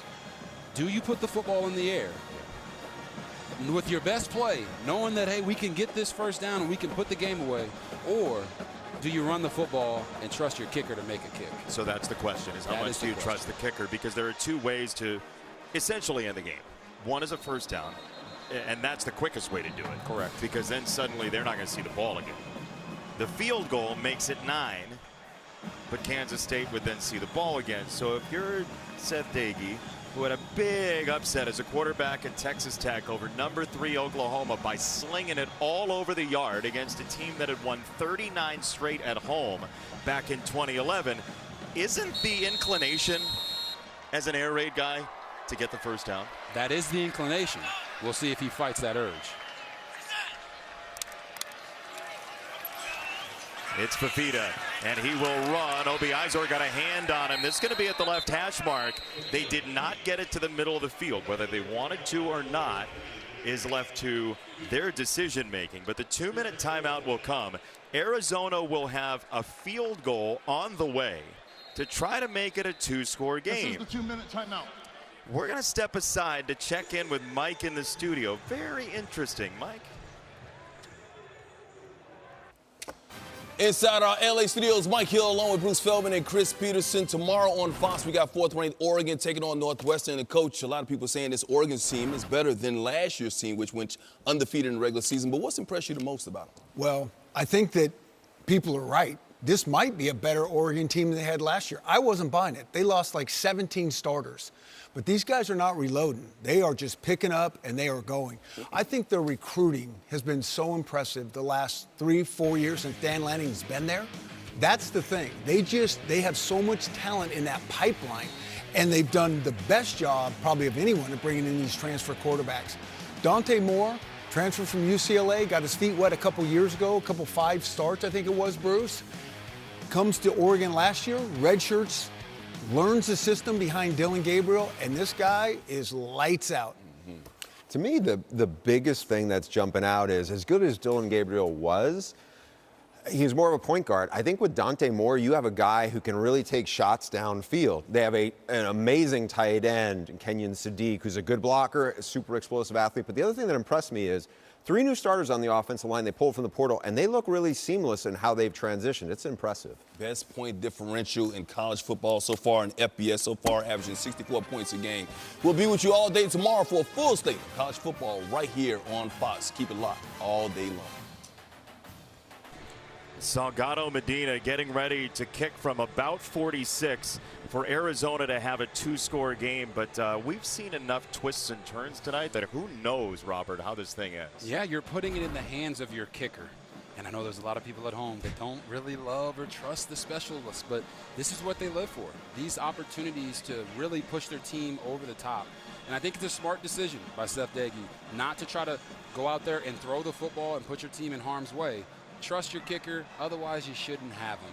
And that's going to put this game what feels like a little bit more out of reach. And Kansas State would have to not only score, but then also get some type of onside kick to come back and try to win the game. And have to do it all in a hurry. I mean, Brent Brennan, the head coach of Arizona, said to us yesterday, special teams going to be huge in this game. He was right, whether he wanted to be or not. Here we go.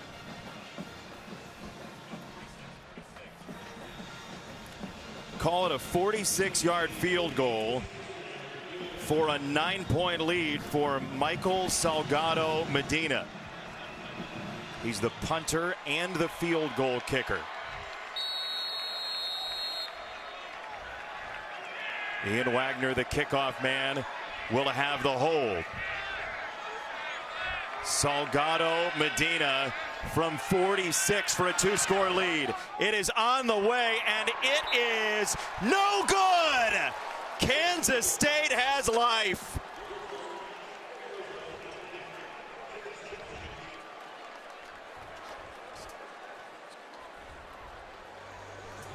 Oh my, what a game. Jason, this is why a lot of people don't trust kickers.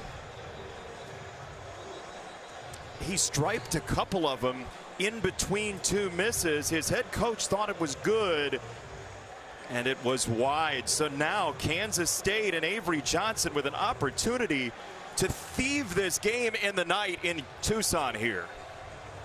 And Salgado Medina actually missed the same kick from the same hash in the first half. And now he's giving K-State life. Let's see if that competitive maturity is ready to go here for K-State on this drive to potentially go put themselves ahead. Remember, Arizona could have put that ball in the middle of the field. They did not. Avery Johnson to throw, batted away. Dalton Johnson got the hand in front. It's second down. Yeah, I don't know why Avery Johnson made this throw. Dalton Johnson was already pre-aligned outside leverage of the tight end. So he's running this out route, trying to get this football to Oakley, and there's no need for him to try to make that throw. Move on in your progression so you can find the easy completion, not the tough one. Jace Brown down at the bottom part of the trips there.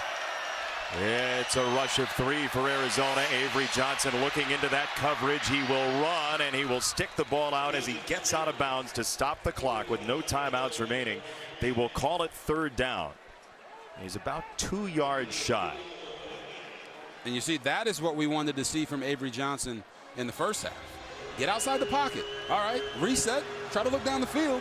Nobody's there.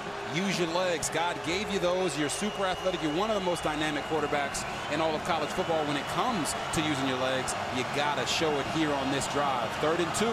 Let's see if he does.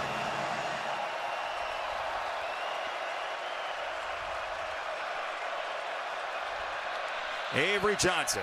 He'll throw to the sideline. He's got Brown on a first down for Kansas State. Clock stops at 1:39 to play. Remember, this is a non-conference game. It was scheduled back in 2016 before all the shape-shifting and realignment. So Matt Wells, calling the plays here, is dealing with a game that doesn't matter in the conference standings, but certainly for the psyche of his team. Yes. And if you're talking about defensive coordinator Danny Gonzalez, right now, K-State is out scheming them, trying to get the ball out of bounds to preserve the clock right now. Johnson loads up, middle of the field, overthrown, incomplete. Genesis Smith looks at his hands into the sky. He wanted to pick that and couldn't reel it in. That's the second time that Genesis Smith has tricked Avery Johnson into throwing what is his favorite route that he told us, the post. But you gotta make that catch, Genesis. Put the game away for your team. More times than not, when we see dropped interceptions, a big play follows from the offense. I don't mean to jinx him. See if it does right here. They'll go empty again, 2nd down and 10, 5 wide.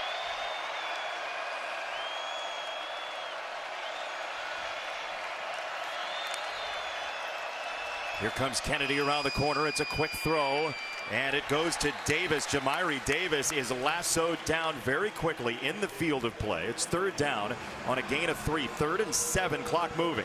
Yeah, we talk about those simulated pressures. They dropped out 2 of their defensive linemen. Easy completion for Avery Johnson. Rush of 3 this time. Johnson on the roll, and he spikes it down. It is 4th down. He tried to throw a laser to his left. 4th and 7 for Kansas State. Noah Fifita has done everything he can to have his Wildcats up 6, and Danny Gonzalez with a call against Kleiman's Kansas State Wildcats. Last time on 4th down, they went to Chase Brown, and he dropped it. He is their best player at wide receiver. He's going to be into the slot at the top of the screen right here. Let's see if they try to work him again.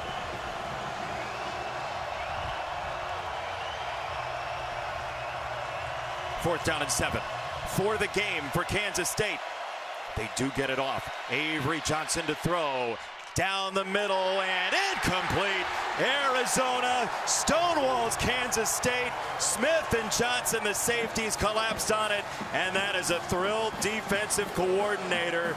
Danny Gonzalez. Arizona has made a major flip in the Big 12 here in Tucson. He said to us yesterday, we want to make sure people know there's a problem for this league down in Tucson. And tonight, they did everything they could to make that true. Yes, they did. JB, you know they were throwing it to this spot on the field, trying to get Jace Brown on a bang over the middle. But so did both safeties, both linebackers, and Danny Gonzalez as the defensive coordinator. They crumbled in on Jace Brown. Avery Johnson wasn't able to fit one in there. And now, in this show me game, the Arizona Wildcats showed you that they are for real. Into a bye. Arizona and Brent Brennan, next time we see them on the field after a 4-8 year last year with all sorts of upheaval to the roster, next time we see them on the field will be in Ames against Matt Campbell's Cyclones. Arizona will be undefeated in what now is a showdown early in the Big 12. Arizona came into this game not knowing how good they were, because, yeah, you know, they beat Hawaii and they beat the brakes off of Weber State. But now they come into this game. Yes, K-State is 1-2, but this was Big 12 competition, although it wasn't a Big 12 game. And they showed themselves to be a team that should be able to compete this year in the Big 12. Final score, 23-17, Arizona over Kansas State. And the Wildcats from Manhattan will go into conference play in earnest at 1-3. They have a bye. Chris Kleiman said we have to try to survive this week. They were close, but didn't win. But Arizona is the story tonight. And Genesis Smith and this very salty defense that came into the game without allowing a touchdown in 2 weeks is 3-0. Yes, Arizona had some guys really wake up for them today. Genesis Smith, I love the way that he was attacking downhill at safety. But Ismail Mahdi, holy cow, over 220 yards of total offense. He took advantage of his opportunity, and I think Noah Fifita put the entire college football world on notice when it comes to his ability to use his legs to make plays. We hadn't seen that from him before, but we certainly saw it today. No, he and Teteroa McMillan 2 years ago were doing it through the air. It's different now. His head coach, Brent Brennan, is with Alexa Landesdorf. Well, Coach, take a deep breath. A lot of momentum swings in this game. How did your team stay the course and turn it in their favor here in the end? I thought it was great. We just kept leaning on red line. We just kept finding ways to respond. something good didn't happen, we'd respond. Something good did happen, we would respond. So I'm so proud of the team. It's just an awesome win for us. How about Ishmael Mata on the ground, what he did for your team on offense? What'd you make of his performance, averaging 9 yards a carry? Yeah, and so many big plays, too, like the critical big third down on the last scoring drive. He's just a baller. He's such a great kid. I'm happy to see him get in the mix finally because he's hurt a little bit in training camp, but just an awesome kid. I thought our O-line did a good job. We made plays when we had to. Our defense, how about them? Wow, lights out. Well, I know this is going to make you smile. First 3-0 start for Arizona since 2015. Your coaches told us this week you wanted to show there was a problem in Tucson in the Big 12. What did you make in this statement win here tonight? I think this is just a great win for us against a team that's always good, right? This is a good football team that we beat tonight. We got a lot of respect for Coach Kleiman and that staff and that program, but we're going to celebrate this tonight. We're going to have a great time.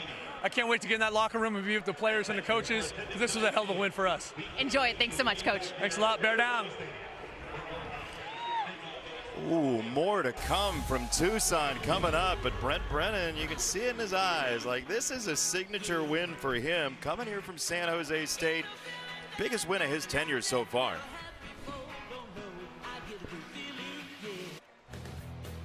This was a non-conference game involving two conference opponents, and if you think that is the most confusing thing that happened tonight, you are sorely mistaken. But the one thing we know is that Arizona has changed this. In Tucson, 23-17, the Arizona Wildcats with a victory over Kansas State. They were 4-8 last year. Brent Brennan took over.